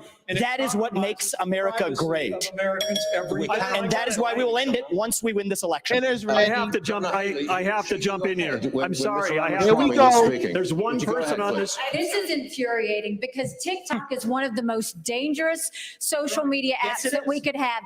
And what you've got, I honestly, every time I hear you, I feel a little bit dumber for what you say. Because I can't believe that here you've got a TikTok situation. What they're doing is these 150 million people are on TikTok. That means they can get your contacts, they can get your financial information, they can get your emails, they can get text messages, they can get all of these things. This is China very important knows for our party. exactly what they're This is doing. very And important what for we've the done United is States. you've gone and you've We helped should China stop. make medicines in China, not America. You're now wanting kids to go and get on the social media that's dangerous for all of us. You went and you were in business with the Chinese that gave Hunter Biden $5 million. We can't trust you. We can't trust you. We can't have TikTok and I think that lives. this is We very need to ban it. important. Mr. Ramaswamy, you have 15 seconds. I think, excuse me. You have 15 seconds, Mr. Ramaswamy. Thank you. I think we would be better served as a Republican Party if we're not sitting here hurling personal insults and actually have a legitimate debate about policy following Reagan's 11th Commandment in his honor. And the answer is that is what actually makes our country strong. And I believe in these people. These are good people on the stage. They disagree, but let's have a legitimate disagreement. That's what I would say. Bullshit. Stuart, Because every time I ask your people to come down here, you act like you ain't on the see it. stage. Sir, we will have to cut your mic, and I don't want to do that. I don't. So, Governor DeSantis, let me go to you. Experts say President Putin has ordered assassinations across Europe, cheated on arms control treaties with the U.S., and seeks to work with China to force our decline. President Reagan believed that if you want to prevent a war, you better be prepared to fight one. Today, the Republican Party is at odds over aid to Ukraine. The price tag so far is $76 billion. But is it in our best interest to degrade Russia's military for less than 5% of what we pay annually on defense, especially when there are no U.S. soldiers in the fight? It's in our interest to end this war, and that's what I will do as president. We are not going to have a blank check. We will not have U.S. troops, and we're going to make the Europeans do what they need to do. But they've sent money to pay bureaucrats' pensions and salaries and funding small businesses halfway around the world. Meanwhile, our own country is being invaded. We don't even have control of our own territory. We have got to defend the American people before we even worry about all these other things. And I watch these guys in Washington, D.C., and they don't care about the American people. They don't care about the fentanyl deaths. They don't care about the communities being overrun because of this border. They don't care about the Mexican drug cartels. So as Commander-in-Chief, I will defend this country's sovereignty. But it's not a territorial dispute. How did he tell this lie? And 90% of the resources that we send over to Ukraine is guaranteed to say. There's literally U.S. troops in Ukraine right now. Well, we can talk about this, but at the end of the day, 90% of the money that we send over there is actually in the form of a loan. It's not actually not be paid by Ukraine. It's paid by the NATO, our NATO allies. So I think it's Number a good one. Number topic. two, I think it's a really good topic too. debate. But I will say, let's debate the fact that our national vital interest is in degrading the Russian military. By degrading the Russian military, we actually keep our homeland safer, we keep our troops at home, and we all understand Article 5 of NATO. We have to level with the American people. I thought you said something about waiting until your turn to talk. So at the end of the day, I'm going to finish my, I'll be happy to Go debate ahead, with and then this. I'll respond. I'll look forward to this one right now. So at the end of the day, when you think about the fact that you want to keep American troops at home, attack on NATO territory would bring us and our troops in. By degrading the Russian military, we reduce, if not eliminate, an attack on If I NATO territory. finish that exchange, we have to level with the American people. We have to level with the American people on this issue. The reality is, We just are because leveling with the Putin is not Putin's an evil dictator does not mean that Ukraine is good. This is a country that has banned 11 opposition parties. A win that has for actually, Russia is a that win is not for true. China. We're driving a win Russia. for Russia Excuse is a me. win for Excuse China. me. You'll have I a chance. forgot you like You'll China. have- That's no, why you- you're you'll okay. have your chance in just a moment. Yeah. The hurling personal insults isn't helping. China is the real enemy, and we're driving Russia further into China's arms. We need a reasonable peace plan to end this, especially this is a country whose president just last week Vivek, was if hailing you a let Nazi in Putin his own have ranks. Ukraine, that's a green light to China to take Taiwan. We need a Peace reasonable comes plan. through strength. We need a reasonable plan to peace. Governor The Christie. Communist Party of China is the real enemy. Governor Christie. You're on TikTok. Governor Christie, President Biden's first 2 years have brought China, Russia, and Iran closer together. Are we focused too much on Ukraine and not enough on this threat from the New World Order? No, they're all connected, Stuart. They're all connected. The Chinese are paying for the Russian war in Ukraine. The Iranians are supplying more sophisticated weapons, and so are the North Koreans now as well, with the encouragement of the Chinese. The naivete on this stage from some of these folks is extraordinary. Look, I understand people want to go and talk to Putin. Guess what? So did George W. Bush. So did Barack Obama. So did Donald Trump. And so did Joe Biden when he said a small invasion wouldn't be so bad. Every one of them has been wrong. And the fact of the matter is, we need to say right now that the Chinese-Russian alliance is something we have to fight against, and we are not going to solve it by going over and cuddling up to Vladimir Putin. Look, Donald Trump said Vladimir Putin was brilliant and a great leader. This is the person who is murdering people in his own country, and now not having enough blood, he's now going to Ukraine to murder innocent civilians and kidnap 20,000 children. And let me tell you, if you think that's where it's going to stop, if we give him any of Ukraine, next will be Poland. This is a guy who said, Dinner's ready. this is a guy in 1991 who said that was the darkest moment in world history when the Soviet Union fell. Listen, everybody, he wants to put the old band back together, and only America can stop it. And when I'm president, we will. Governor Burgum, I want to get to Governor Burgum. He hasn't had a chance. I have a question I think you're going to Y'all really love, like. you politicians love the Or at least you have USSR. experience in it. And we need to talk about America's farmers because there is a foreign policy connection here. The U.S. and China are in this fierce economic competition. It's hurting American businesses, and there is blowback against American farmers because China then targets them in retaliation. How would you, as president, protect American farmers and ranchers from that kind of retaliation from a foreign government like China? Well, first of all, we've got the best farmers and ranchers in the world right here in America. If they have a level playing field, they can outcompete anyone in the world. But this is part of the larger issue that we're talking about here, which is we're in a Cold War with China. The Biden administration won't admit that. But we're also in a economic war through what we're doing with agriculture and energy. And we're also in a war with them relative to cyber war. We get attacked every day in North Dakota, every state, every school district, our tribes, all being attacked every day by either China, Russia, Iran, or North Korea. And now we've got a Biden administration, whose whole policy is appeasement. They're out there, creating the world, making it less safe. $6 billion they traded for 5 people. They've just now set a price on anyone's head who's a tourist from America, who's a student from America, for a kidnapping. If you want more kidnapping, put a price on it. And then and they're also helping Iran get to have more closer to nuclear weapon, which pushes all of the Middle East closer to China and Russia. The whole thing is absurd. It's already there. And then, of course, we're going to give Ukraine to Russia, and then we're going to give Taiwan to China, and think that's a foreign policy. That will make our nation less successful, make us more poor. And at the core of all that is energy policy, because China imports 10 million barrels of oil a day. They're the largest importer in the world. And we've had 4 cabinet members from the Biden administration there this summer, and none of them talked about U.S. energy. The first one to go to each of those countries was Kerry, to talk about the folly of the climate policy, which is making the world less stable. It's empowering dictators. It's not about climate change that we need worried about. It's about the Biden climate policies that are actually the existential threat to America's future. Thank you. Can I speak? Governor Haley, Mexico's president called who supports sending U.S. military into the country, quote, scoundrels. Mexico is the United States' most important trade partner and border security. You say you will send special operations to attack the cartels in Mexico. So this means boots on the ground, drone strikes?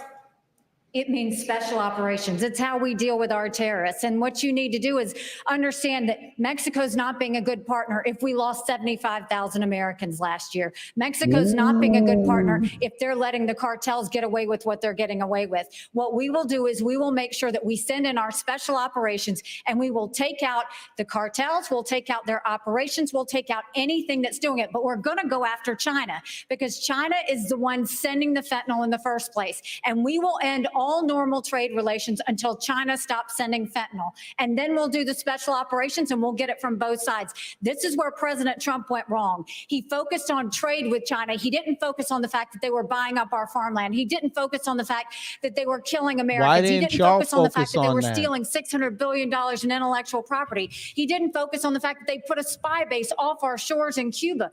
They didn't focus enough on the fact that all of What were y'all doing? What was Congress doing? We need to start focusing on what keeps Americans safe. That hasn't happened in a long time. As your president, I will make sure every American is safe, and we'll do whatever it takes to make that happen. All right. I want to get to Senator Scott. You're all auditioning for the job as president of the United States. You want to earn these votes. But the world's problems land in the Oval Office. During the presidential debates in the year 2000, neither Al Gore nor George W. Bush was asked about al-Qaeda. Yet, just 1 year later, al-Qaeda's attack on September 11th claimed nearly 3,000 lives. And the farther we get from September 11th, the closer we are to September 10th. Senator Scott, you have no executive branch experience. What has prepared you to protect the nation from a major man-made national security crisis? One of the things I've had the good fortune of doing is serving on committees in the United States Senate, like the Senate Armed Services Committee. I'm on the Senate Foreign Relations Committee, also on the Finance Committee and the Banking Committee. Talk about addressing the issue of fentanyl. I've written the legislation, passed it through the Banking Committee and the Senate that would freeze the assets and sanction the accounts of the Mexican cartels. There are weapons that we have within the arsenal that I was able to get past 23-0 in the polarizing Senate as it is. I've also understood without question the fact that if you look at the details before 9/11, there was information and intelligence that was available that suggested an attack was coming. Having the right intelligence partners with us is key to making sure that we prevent the next 9/11 from ever happening. Having that experience for the last 10 years is really important to getting the job American shit. I wasn't supposed 30 seconds to you, Mr. Pence. Yo, fuck nuts. Well, I think you asked a question about executive experience. I think it's vitally important. And I stand before you today as a candidate for president because I think this country's in a lot of trouble. And you hear the fire on the stage tonight. You hear the fire in all of our voices. And it's because Joe Biden has weakened this country at home and abroad. This is a time for those of us that have the experience the tested experience, and a commitment to the conservative agenda that Ronald Reagan brought forward in this party of a strong national defense, standing with our allies, standing up to our enemies, supporting limited government and traditional values, need to step forward. Understood. Because frankly, our party does face a time for choosing, as they said at the top of this debate. Whether we're going to stand the conservative agenda that Ronald Reagan poured, or whether we're going to follow the siren song of populism unmoored to conservative principles. I'm the most experienced, most qualified, and most consistent conservative in this field. And I'm ready to lead it. It's a round on day one. Time for choosing to go to a break. Ilya. We need to go to a commercial break. Reagan built a coalition that lasted decades. Can any of these candidates do the same? We'll take that up when the debate continues. All right, so that was the third segment.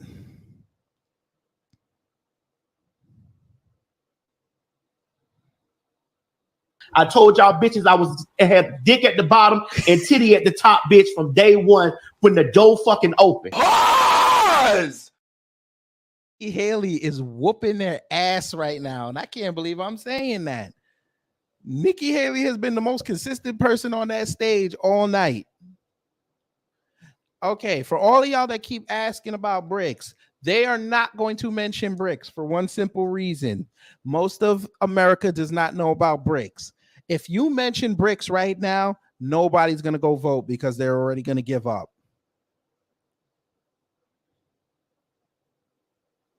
Biden is going to be done because BRICS formed under him and Obama. They're going to ask him why in 8 years you did not address this or make us privy to this. The Republicans cannot, I repeat, cannot mention BRICS because a lot of them take money from China, which they're not supposed to, but they do it anyway. Chinese lobbyists.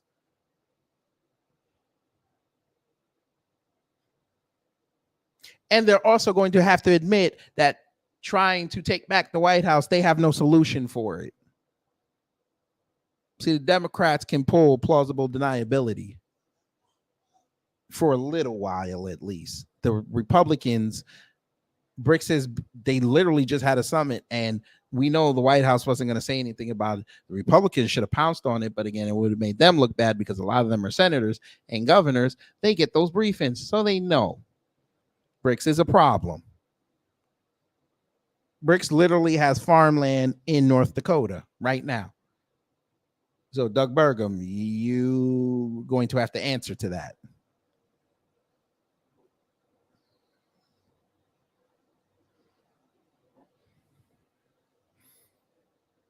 So that's why they're never going to bring up BRICS until they get Trump and Biden.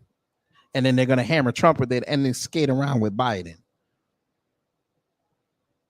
Because he'll be able to say, well, yeah, I was the vice president, but, you know, that was the job of Congress.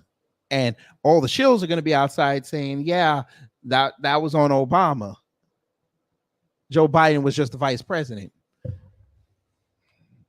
Which, again, lying on his job title, but, you know, the vice president is supposed to handle foreign policy, but okay. But yeah, Nikki Haley, I can't believe she's actually whooping that ass. I'm actually shocked. I know y'all keep saying other, but Nikki Haley's been the strongest person out there. And she actually folded up her cousin Vivek. that boy out there, he's sashaying. He's so mad. But we all know what this is.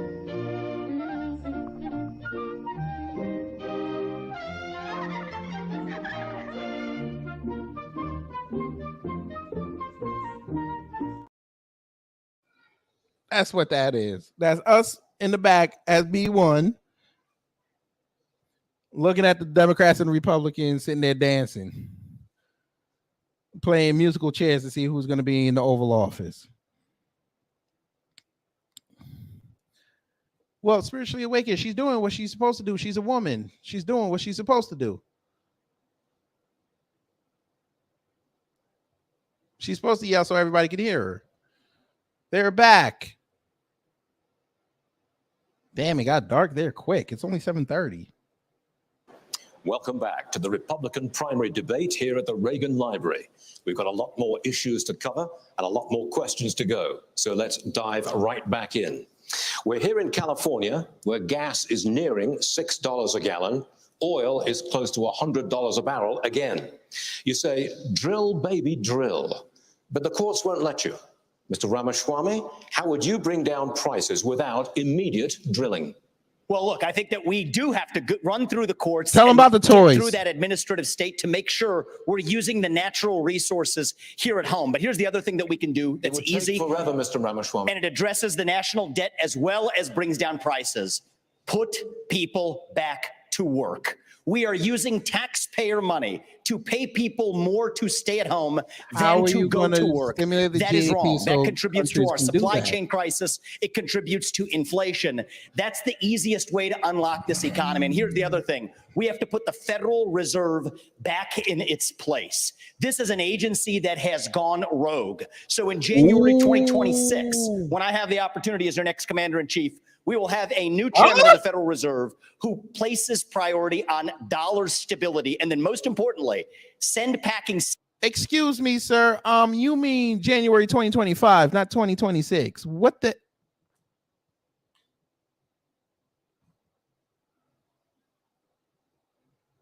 Regulations that are shackling businesses, both large and small. I've offered a very clear, practical plan to do it. That's how we unleash the economy. That's how we revive the integrity of a three-branch constitutional republic. You heard what I said. Just do it. Vice President Pence, your response, please. I think one of the signature accomplishments of our administration was in just a few short years. Bruh.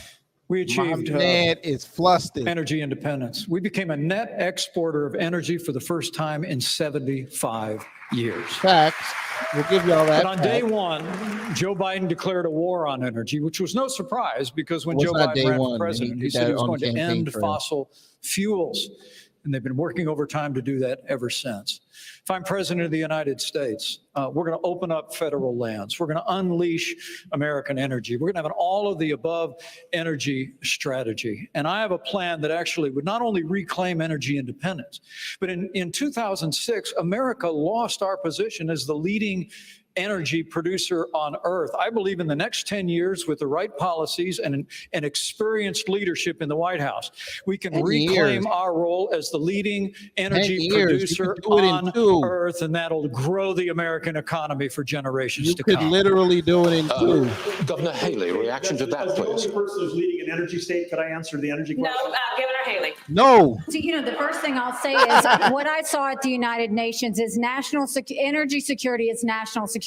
We need a president that understands we have to partner with our producers and make sure that we have their backs. What you don't need is a president who is against energy independence. Ron DeSantis is against fracking. He's against drilling. He's been against, you did it. He always talks about what happens on day one. You better watch out, because what happens on day two is when you're in trouble. Day two in Florida, you banned fracking, you banned offshore drilling, you did it on federal lands, and you took green subsidies that you didn't have to take. Governor DeSantis, you were mentioning you have the right to respond. 30 seconds. The one trade partner we had, the UAE West Texas and Saudi Arabia, they're in BRICS. We're going to choose Midland over Moscow. We're going to choose the Marcellus over the Mullahs, and we're going to choose Bakken over Beijing, and we are going to lower your gas prices. We are going to get that job done because it's important for our national security, it's important for jobs, and that's one of the best ways to drive down inflation.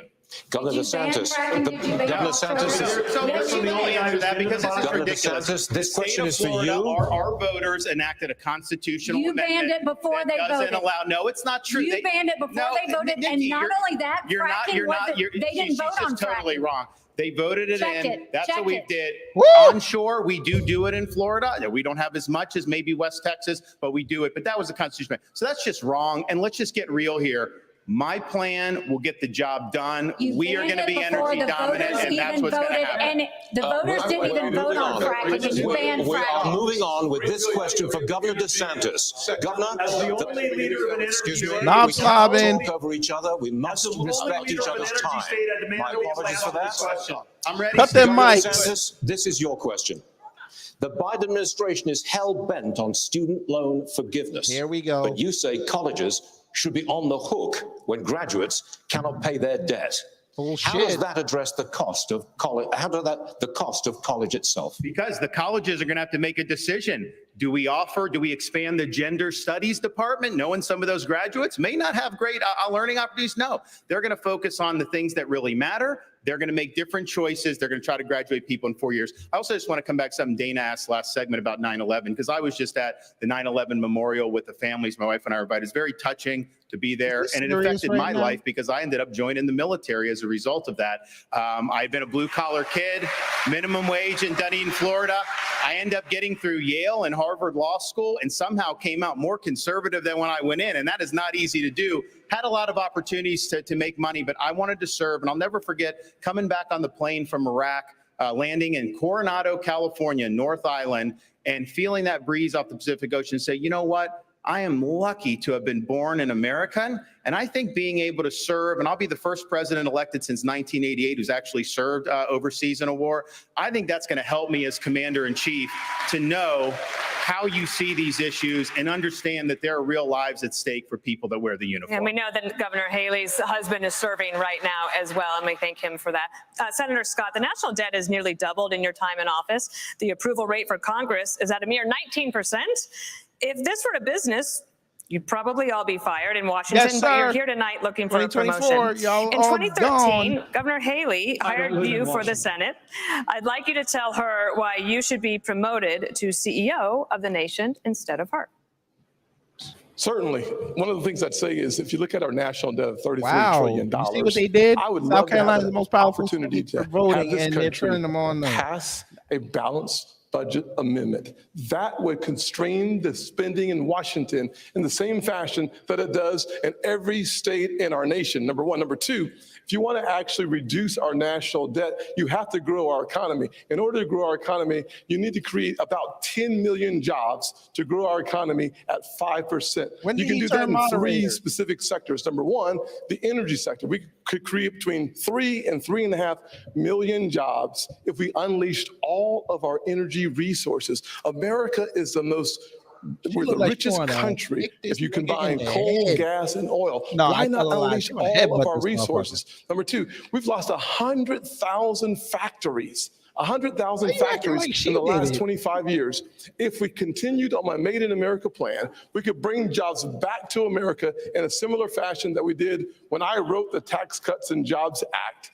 We actually lowered the corporate tax from 35% to 21%. Yeah, what the fuck are you Reshored talking or to me? repatriated Nikki $1.7 over there trillion. like this here. We brought the unemployment rates for African Americans, Hispanics, and Dinner's Asians to ready. the lowest level in the history of the country, so Governor and a 70-year Haley- low for women. Governor Haley, would you think you would deserve the first of all, promotion over I think, him? look, I appreciate Tim. We've known each other a long time, but he's been there 12 years and he hasn't done any of that. He hasn't. They've only given 4 budgets on time in Hey, 40 tax years. cut and He was jobs, part the of that. biggest, the He largest increased tax the cut in national the debt. history. He voted for the spending. You voted He has for made you, sure that the you borders are actually open and asked they for a haven't done gas anything. tax Look at increase everything in that's South happened. Carolina. They're making 12 South years, Carolina where look have weak. you South been? Carolina did Where not have vote you for been, this. Tim? I voted 12 on most of those years. things. We've I have waited voted and most. nothing has happened. Here's what you've 12 done. years. Here's the thing that I 12 just find interesting. Ron, let me finish All it these first. guys this have is said- between here's South the thing, Carolina. and Shut I up. appreciate a lot of the things they're saying. Nikki I'm Haley- the only one up here who's gotten in the big fights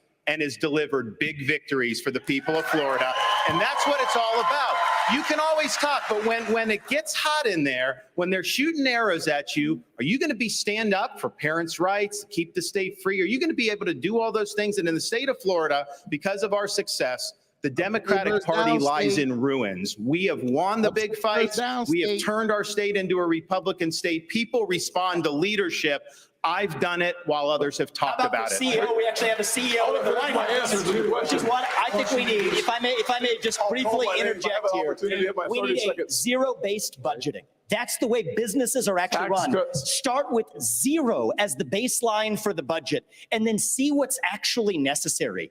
There isn't a blue state or a red state in this union that does it. The federal government doesn't do it, but successful companies, including the ones that I've built as a CEO, I think will the do it. And I think we need a governor would CEO disagree with you, in the though. White House to I would get think that done. Governor Burgum runs a Just have state second. that way. You have Yes, tech go questions, ahead. you didn't ask the only guy that's been in tech. You have energy questions, you don't ask anything. But I'm just going to say right now, when you say nobody else has done it, the energy plans that have all been announced in the last month by these other folks on stage, we're already doing it in North Dakota. The border plans they're already talking about, we've got troops down at the border flying helicopter missions from North Dakota, from San Diego to the Gulf Coast, trying to stop transnational criminal organizations from inflicting the invasion and the mass casualties in our state. And on the energy policy, we're already doing it. And it's not saying when nobody else done the big fights, North Dakota was leading the charge. We won the battle to get the Biden administration, who was ignoring the law. They were the first administration since Truman that wasn't holding the quarterly required lease sales. And we won that in federal court. WOTUS, we won that in federal court. We're fighting the Biden administration on 20 fronts. To say that nobody's fighting the big fights, just look at the record of what we're doing right now. Energy, economy, national security, I've been talking about it since day one, and now finally good, we're having the conversation about it, but we've got the answer in North Dakota. Governor Burgum, let's talk big government. This question's for you. Big government keeps getting bigger. 1/5 of all new jobs this year have been created by the government. Governor Burgum, you say you want to shrink the size of government, but it has been a century since any president has done that. Why would you be any different? Well, because we've done it in North Dakota. When I took office, we shrunk the state budget general fund by 27% in the first 4 months I was office, and all the trains still running on time. Why? Because you had a business leader that was actually there. Inside of every government job, there's 10 or 20% of mind-numbing, soul-sucking work that even the state and federal employees don't want to do, and you could engineer that work out of the job. That would free up right there 20% of 2 million civilian employees. And by the way, we've got 10 million jobs open. They'd have plenty to do, and they could be generating taxes instead of being paid by taxes. This is totally possible to do it if you have somebody that understands, because having worked in technology for 30 years, everything we had to do was to be better, faster, and cheaper the next day. That's what we can do in government. That's what we're doing in North Dakota. All right, Governor DeSantis. I want to ask you about something that I think is on a lot of Republicans' minds. This election could come down to less than 50,000 votes in 3 states. Abortion was on the ballot in 6 states in 2022. Republicans lost all of them. Next year, abortion will likely be on the ballot in Arizona. That is a must-win state. Governor DeSantis, how are you going to win over independent, pro-choice voters in Arizona? Same way we did in Florida. We won the greatest Republican victory in a governor's race in the history of the state, over 1.5 million votes. We were winning places like Miami-Dade County, Palm Beach, that nobody thought was possible because we were leading with purpose and conviction. I reject this idea that pro-lifers are to blame for midterm defeats. I think there's other reasons for that.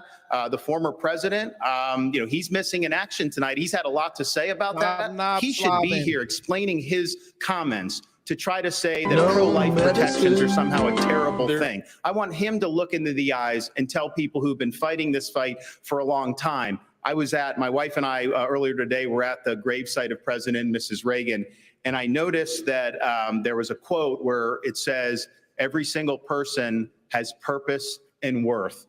We're better off when everybody counts. And I think we should stand for what we believe in. I think we should hold the Democrats accountable for their extremism, supporting abortion all the way up until the moment of birth. That is infanticide, and that is wrong. Let me ask Governor Christie. It's the round. It's the round. Okay, Governor Christie, do you think that Republicans can do that in Arizona if this referendum is on the ballot there? Yeah, because I did it in New Jersey, Dana. Then why are all these other states losing? Well, because they don't have leaders in those states who are leading the fight the way it should be led. And the fact is, look, I was a governor here of the only blue state that's represented up here. This is where the fight is really tough for Republicans. And those are the states that we're going to have to try to win if we're going to win the White House back. And what we did is 14 times, Dana, in 8 years, I vetoed Planned Parenthood funding. 14 times. No one else gets it that much. The Democrats just kept sending it to me, and I kept saying no because I believe in life, but I also believe in states' rights. And I think we fought hard against Roe versus Wade for decades to say that states should make these decisions. So we're going to have those fights in the states. But what you need is a leader who can talk to people and make them understand that if you're pro-life, you have to be pro-life for the entire life, not just the 9 months in the womb. And we talked a lot about fentanyl tonight, and we haven't spoken one moment about treatment. But we need to make sure that for the drug-addicted 16-year-old on the floor of the county lockup, her life is precious too. And we need What to be about providing him? treatment to cure this as a disease that it is. If you're pro-life, you got to be pro-life for the entire life. We start talking like that, they're going to do what I did in the blue state, which was get reelected with 61% of the vote and won 70% of independents and 51% of Latinos because I told them the Dinner's truth ready from my for the heart. fourth time, you Vice fat President ass. Pence, the latest Univision poll found that 73% of Latino voters think the Republican Party doesn't care about or is being hostile toward them, the Hispanic community. Only Governor DeSantis has translated his campaign into Spanish. How will you reach out to Latino voters? Well, I promise you that we're going to continue Go to ahead build and start bridges talking to every Spanish like y'all community used to. in this country. And I'm incredibly proud of that tax cut and tax reform bill. I worked on Capitol Hill to help get that bill passed into law, the largest tax cut in American history. We saw literally the lowest unemployment ever recorded for Hispanic Americans, the lowest unemployment ever recorded for African Americans, 50-year low for women. So I think the President of the United States needs to be a champion for the American dream for every American. It begins with the unborn and the aged and the infirm. And it begins with every ethnic group in this country. And I promise you, if I'm President of the United States, I'll be a champion. I'll be a champion for the American dream, for Hispanic Americans and for every American. So help me God. Senator Scott, reaction? Yes, there's no doubt that if you lead by example, it's the best way to get the job done. If you look at my office in the Senate, my chief of staff, Bannock. This Negro said America is not a racist country. I don't want to hear him talk right now. I'm gonna mute his ass. I don't want to hear this man. This man said this country is not racist again, which means Command Me will probably say it before next Monday. Maybe that's his girlfriend and we just don't know it. Ooh, you took a shot at the Brahmin?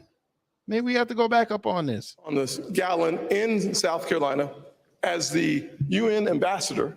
Ooh, you literally bring it, put Tim. $50,000 on curtains and a $15 million subsidized location. Next.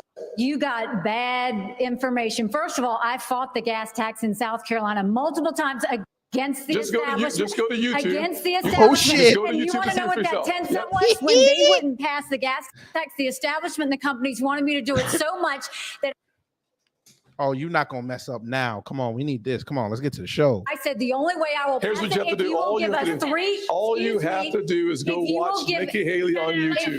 Yes. If you will give me 3 times the deduction in income tax, then I will look at your gas So you tax, said which yes, is why it didn't you would- happen. Exactly, Ron. Secondly, on the 50 Here's- million. Here is a nice part. Secondly, on the curtains, do your Yes. homework, Tim, because Obama bought those curtains. Did you and send them back? It's in the Did you press. send them back? It's the State Department. Did you send them back? matches You the send them back. drapes. You're the one that works in Congress. I'm like, gotcha. You get it You done. hung them on your curtains. They were there before I even showed up at the residence. You are scrapping. You are scrapping. I'm not Excuse me, scrapping. you are Here's a fact. Here's a fact, though. I cut taxes. I loaded up on. You wanted a gas tax. Look at Vivian. Look at Vivian. You wanted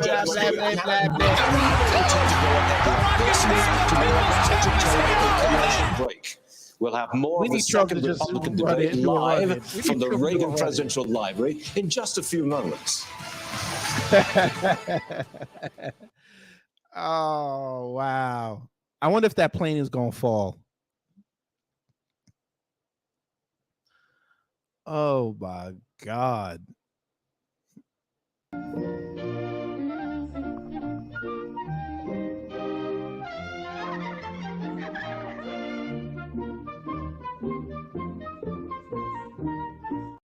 No medicine, there'd be no mayonnaise. No medicine, there'd be no mayonnaise. No medicine, there'd be no mayonnaise. No medicine, there'd be no mayonnaise. Who pissed at her garam masala today? God, dog. I love it. Yo. Hey. Yo. Fight back, Nikki. Fight back. Boy, she gonna trip him down the stairs, boy.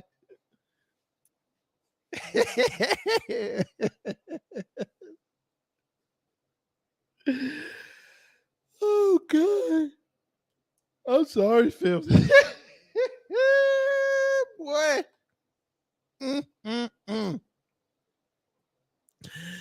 Oh, that was great. I don't know what this is, bro.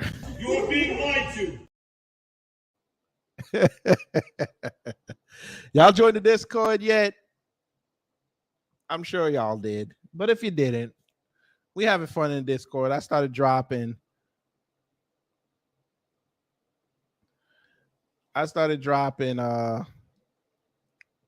recipes in there, pictures and shit.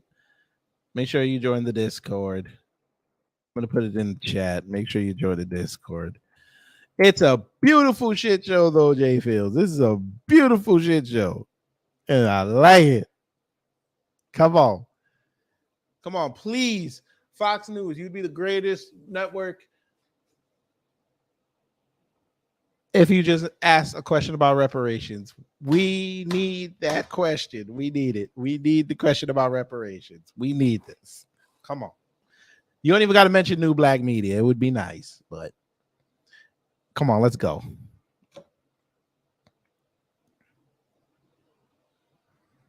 Oh, come on, spiritually. Come on. You know Nikki Haley is about to get it hiked up. Come on. Her husband away for 8 years. Come on. You know what they say about wives of servicemen. I shouldn't have said that.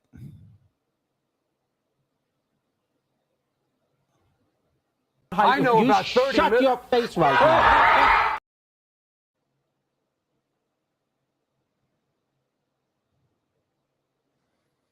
Tim finally grabbed his balls.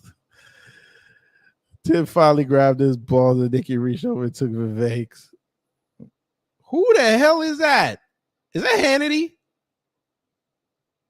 Hey, is that Hannity? Hold on. You know, there's a lot at stake for all these guys. Yeah, that is Hannity.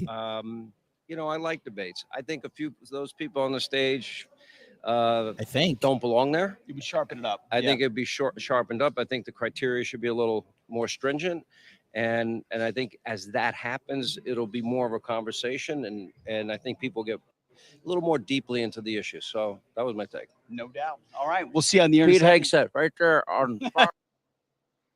Oh, look at him. What the hell? Oh, no, we need all this. Don't you do that. Don't you do it. We need the rest of this.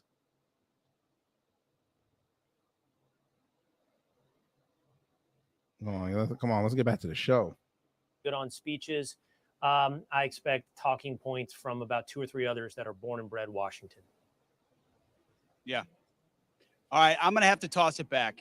Rachel, I'm killing you. Sorry. Okay. And pause. Hear from you on the other side.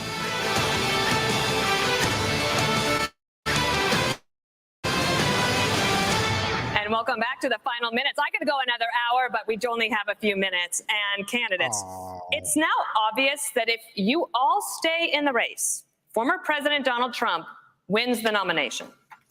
None of you have indicated that you're dropping out. So, is that Vivek's wife? Which right one there? of you on stage tonight should be voted off the island? Please use your marker to write your choice on the notepad in front of you. 15 seconds. Starting now, of the people What is on this, the Jeopardy stage, all of a who should be, sudden? I'm I'll decline absolutely to do that serious. with all due respect. I mean, we're here, like, you know, we're happy to debate, but I think that that's this is their disrespectful to version my of having fellow fun. competitors. Nobody wants to. Nobody wants to Let's participate. do some questions. Let's talk about the future of the country. I'll answer it. I want to be clear. Let me ask you this. If I may. Let me ask you something. Then if you won't answer that question, let me ask you this one. Yeah. What is your mathematical path, Yes. Governor DeSantis, in order to try to beat President Trump, who has a commanding and enduring lead in this race? So polls don't elect presidents. Voters elect presidents. Right. And we're going to take the case of the people in these early states. We're going to do it in a state-by-state direction. And why? Because as Reagan said in his day, this is our time for choosing. We are not getting a mulligan on the 2024 election. Republicans have lost.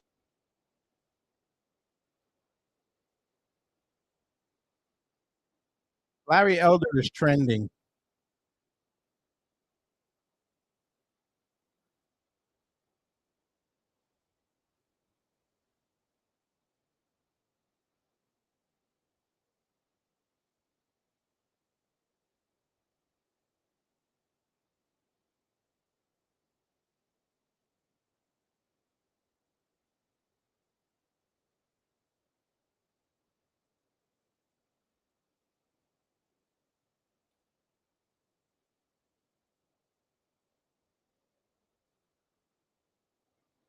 Donald Trump off the island right now. He's and not the reason I voted there. him off the island, and there, He's and not no, there. No, because you know what? Every He's person on the not stage has shown the there. respect I'm not for bothered. Republican voters to come here to express their views honestly, candidly, and directly, and to take your questions honestly. I have respect for every man and woman on this stage. No, you don't. Because they've done it. Vivek, put your hand down for a second, would you? I still got time, dude. So chill out. Here, look. This guy has not only divided our party, he's divided families all over this country. He's divided friends all over this country. Ooh. I've spoken to people, and I know everyone else has, who have fault was sat that? at Y'all took it too Thanksgiving dinner serious. or at a birthday party and can't have a conversation anymore if they Governor? disagree with Donald Trump. He needs to be voted off the island, and he needs to be taken. Fat ass, you're not going to do that because people did that with Obama. Don't do that. They do that with every president. Don't do that. On this, I think Trump was an excellent president, but the America Stop First slobbing. agenda does not belong to one man. It does not belong to Donald Trump. It doesn't belong to me. It Good, then belongs drop out. to you, the people of this country. drop out. And the question is, who's going to unite this country and take the America We First don't wanna agenda unite to under the a next scam level? flag. When we rallied behind the cry to make America great again, we did not This just t-shirt looks hunger like a for a sports single bra. man. We hungered for the unapologetic pursuit of excellence. So yes, your I will 15 seconds are respect up. Donald Trump and his legacy because it's Yeah. the right thing to do. But we will unite this country to take the America First agenda to the And next create level. And that will passes. take a different generation to does do it. it. That does it. I repeat, that does it. For the second Republican primary debate, live from the Ronald Reagan Presidential Library. Thank you to all the candidates. We've loved having you here tonight, and we will see you out on the campaign trail. Have a great evening. Thank you for joining us, everyone. Good night. Buenas noches. Oh, they just shook hands. Y'all saw that, right? He's like, great move, great move, great move. Yeah, we got him wound up. Yes. Yes. All right, goodbye. There were more fireworks in the first one.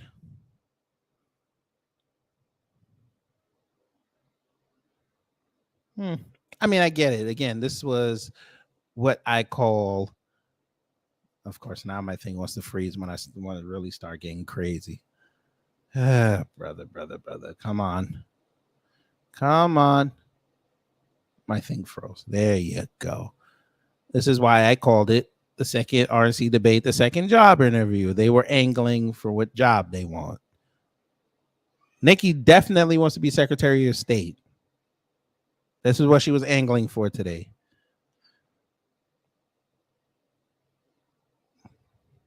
But all right.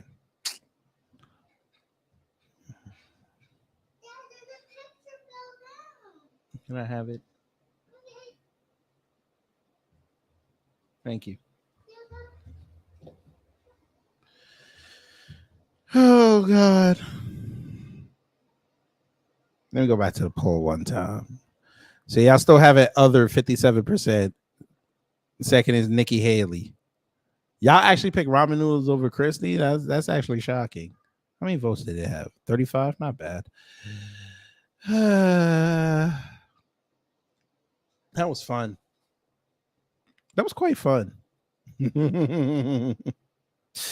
No, Tim is going to drop out. He's going to be the first one to drop out. Oh, this was beautiful. So what did y'all think about that? I am Flournoy. Hello. So they figured out a new euphemism for Chicago, I see. Fatherlessness.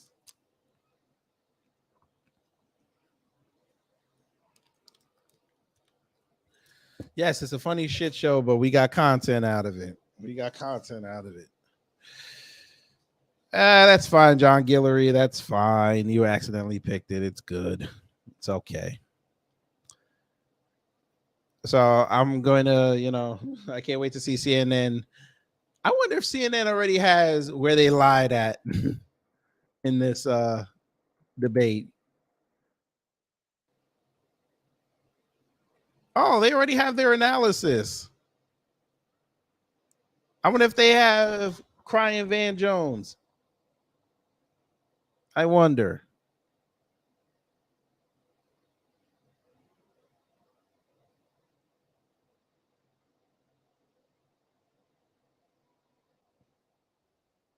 Hey, we can watch it for 10 minutes. They give out free previews. They're broke. Seems to me helps Donald Trump because rather than creating clarity, it creates more of a John muddle, King needs to go to sleep for voters. Wow, they got and they by the told way, Vance for all sit the home random tonight. shots We at don't need Trump, no crying they, Negroes they out went here. right for the capillary, not the jugular, and he basically got away again with any serious damage, without any serious damage. I think this was a good night for Donald Trump in the end. Yeah, I mean, it was like a fight for second or third or Oh, fourth look place at among a bunch of Abby. people. It wasn't. I mean, sure, some Miss people had some our moments. democracy. Nikki Haley had a lot of good, strong moments that really made her stand out. They're attacking But our they're democracy. fighting for the bottom of the race right now, and that's really not what's called for when the front runner is leading by how much he's leading by. I kind of had a different view of the DeSantis side at all, frankly. I thought he sort of was okay. He kind of faded into the background, especially the first half of the debate. I was sort of like, where is he? I mean, he didn't speak even for about the first 15 minutes. He was in the center of the debate stage. I checked my clock after about 40 minutes. He'd only spoken about twice. At the end, He got, yeah, but it took him a while to really find his footing. And he's really the person who ought to have the most momentum right now. And I don't think this debate changed his I don't think my computer wants me to talk about trajectory, which is actually not going up in this race. Just one other quick point on this. Because he should never have entered the race. Trump always let you know who he's mad at. They put out one general statement from the campaign saying the debate. Oh, Jesus. Debate was boring and it was horrible. And they put out one statement attacking Nikki Haley. Let's see if more come. There's quite a detailed attack. Okay, never mind. Let's see if more come, but that tells you something about what they think. And that's what I was going to say. If there Okay, we're gonna close it. Okay, I don't know what the fuck they were talking about, but okay. Yeah, that was quite interesting, to say the least.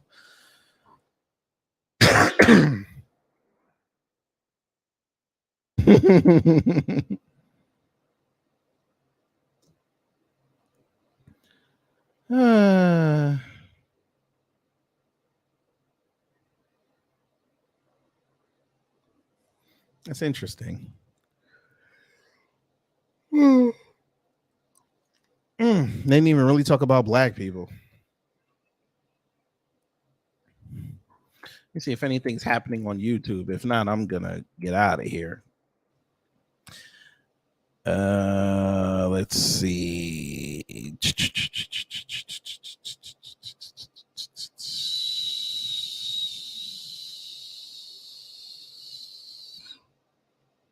I wonder what Trump said. I wonder if they have his message. Maybe we'll listen to a little of it.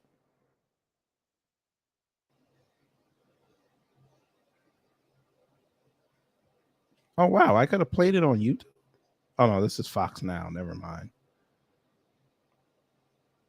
Oh, cool. They put it up. We'll watch a little bit of it. We'll see what he said.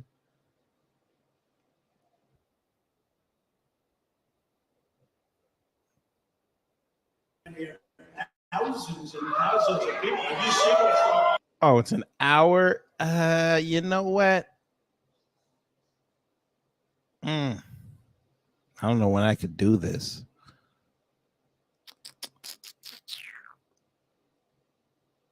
You know what? I know when I could do it. We'll do that Friday. I'll make a stream and we'll do this Friday morning before I go to the plantation. It'll be an early stream, maybe like 9 o'clock. Well, you know what? Y'all don't want to hear Trump, right? Do y'all really want to hear what Trump said?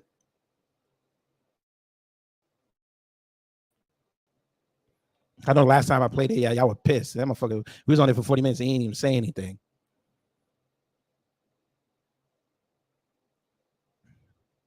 I don't know. Y'all tell me if y'all want me to do it. We'll do it Friday or Saturday. I don't have the energy to talk about try to dissect what he said.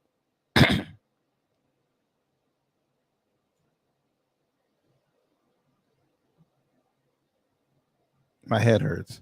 By the way, Larry Elder did not tweet anything about this. Oh, Jesus. Oh, Jesus. Wait a minute. We might be here a little while longer, family. He about to talk with Dave Rubin. You know the guy who he turned conservative. Oh yes, is that Bet David?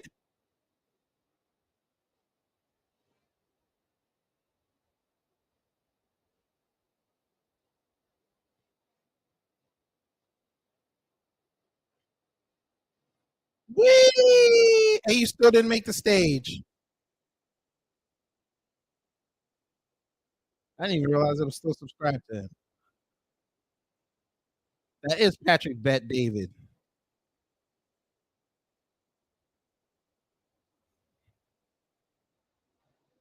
Oh, he's back in DeSantis. Okay. There, and I can't sit here and tell you that it was there. Patrick and I were talking about this when I did his show. It's not anything that DeSantis has done or has not done. It's a 10,000-pound elephant in the room called Donald Trump. Michael Dukakis was once flattering Bill Clinton by saying he's the best stand-up politician. Hey, ever wow. seen. Hey, Ruben, why are you not putting I have up ever seen. your Bar none. You chat? are talking about how Chat what is normally disabled happens for when this you're a live stream. one-term They go president. crazy. Jimmy Carter was a one-term president. He couldn't get a table at Fatburger. George Herbert Walker Bush was a one-term president. His dog wouldn't sniff him. This guy's a one-term president, has retained his stranglehold over the party. I've never seen anything like that. He's funny. He's clever. He's witty. He's successful. He's confident. And he has a record. He ran and governed for 4 years. Do you think great economy? So I think everyone gets it on Trump, but do you think there's something different that DeSantis should be doing? And Pat, I want to ask you the same thing because you said to me months ago this is a marketing issue with him, not a policy. Well, yeah, he and I disagreed about that. There's nothing you can do. What's he going to say? Give him a nickname? Say that he had a bad economy? Say that he did a bad job on borders? Bad job on gasoline prices? What's he going to say? The only argument is that there are so many people in this country who do not like Donald Trump for whatever reason, that there's Trump derangement syndrome. I'm not Donald Trump. I've got the same policy, so therefore vote for me. That's the only argument. I would say DeSantis did much better on this one than the first one. However, he did have one mishap with the whole fracking in Florida. And if you go Google right now, does DeSantis approve fracking or not want fracking? The first thing that'll come up is an article from October 2022 where he's talking about fracking in Louisiana and Texas, but not in I Florida. just want And then an there's another earthquake to article from happen Tampa in Bay Cali right now. talking about the fact that he's willing to do fracking in any state, but not in Florida. And by the way, as a Floridian myself, I don't want to see rigs on the beach. I just don't want to see it. Right. But just say that. Maybe that is an angle to take rather than saying, no, I do support it. Nikki Haley, if you look at Drudge Report and you see who's at the top, who they have at the top, they got Haley at the top, and Drudge is not a Haley. I think Nikki did just fine. I have a big difference with her on foreign policy for sure, but she just comes across as competent, clear. She knows what she's saying. Did She you was see what Tim willing Scott to did? fight. I walked out with the last 5 minutes. So I saw, I saw the 10-cent thing, and then they're arguing about the drapes as if she was supposed to return the Obama drapes, or that, to your point, nobody cares. What an issue. Nobody cares. Should we bring in a woman because we're talking about drapes? I feel like we should bring in a woman. The carpet matches Carol the drapes. Markowitz from the New York Post, our drape Who is this expert fat here. Karen? Actually, if anyone, I was saying to Larry that he sort of won tonight because he wasn't involved in the debate. Pat had a better seat than me. That was pretty good.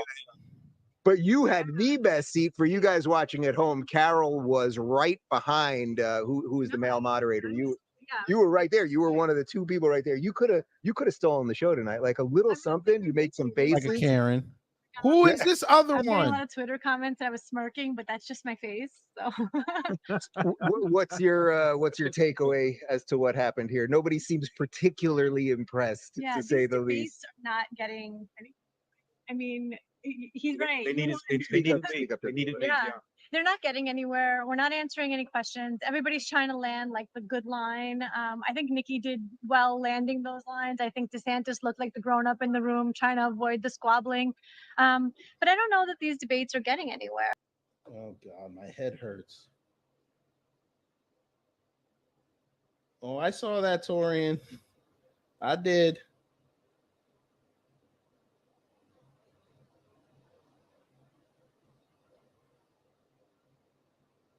My head hurts. Oh man. Paint dry would be a better move. All right, family. I'm gonna get up out of here because my head hurts now. Conservatives make your head hurt. Liberals make your head hurt. Republicans make your head hurt. Democrats make your head hurt.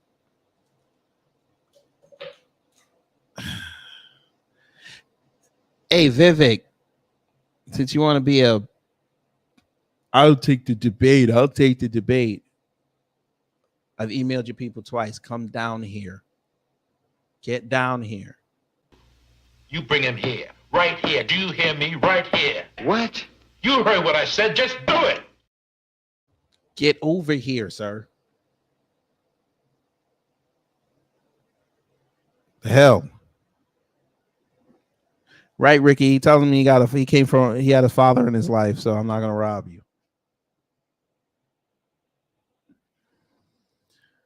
Oh God. All right. I'm out of here, family. Y'all enjoy the rest of your night.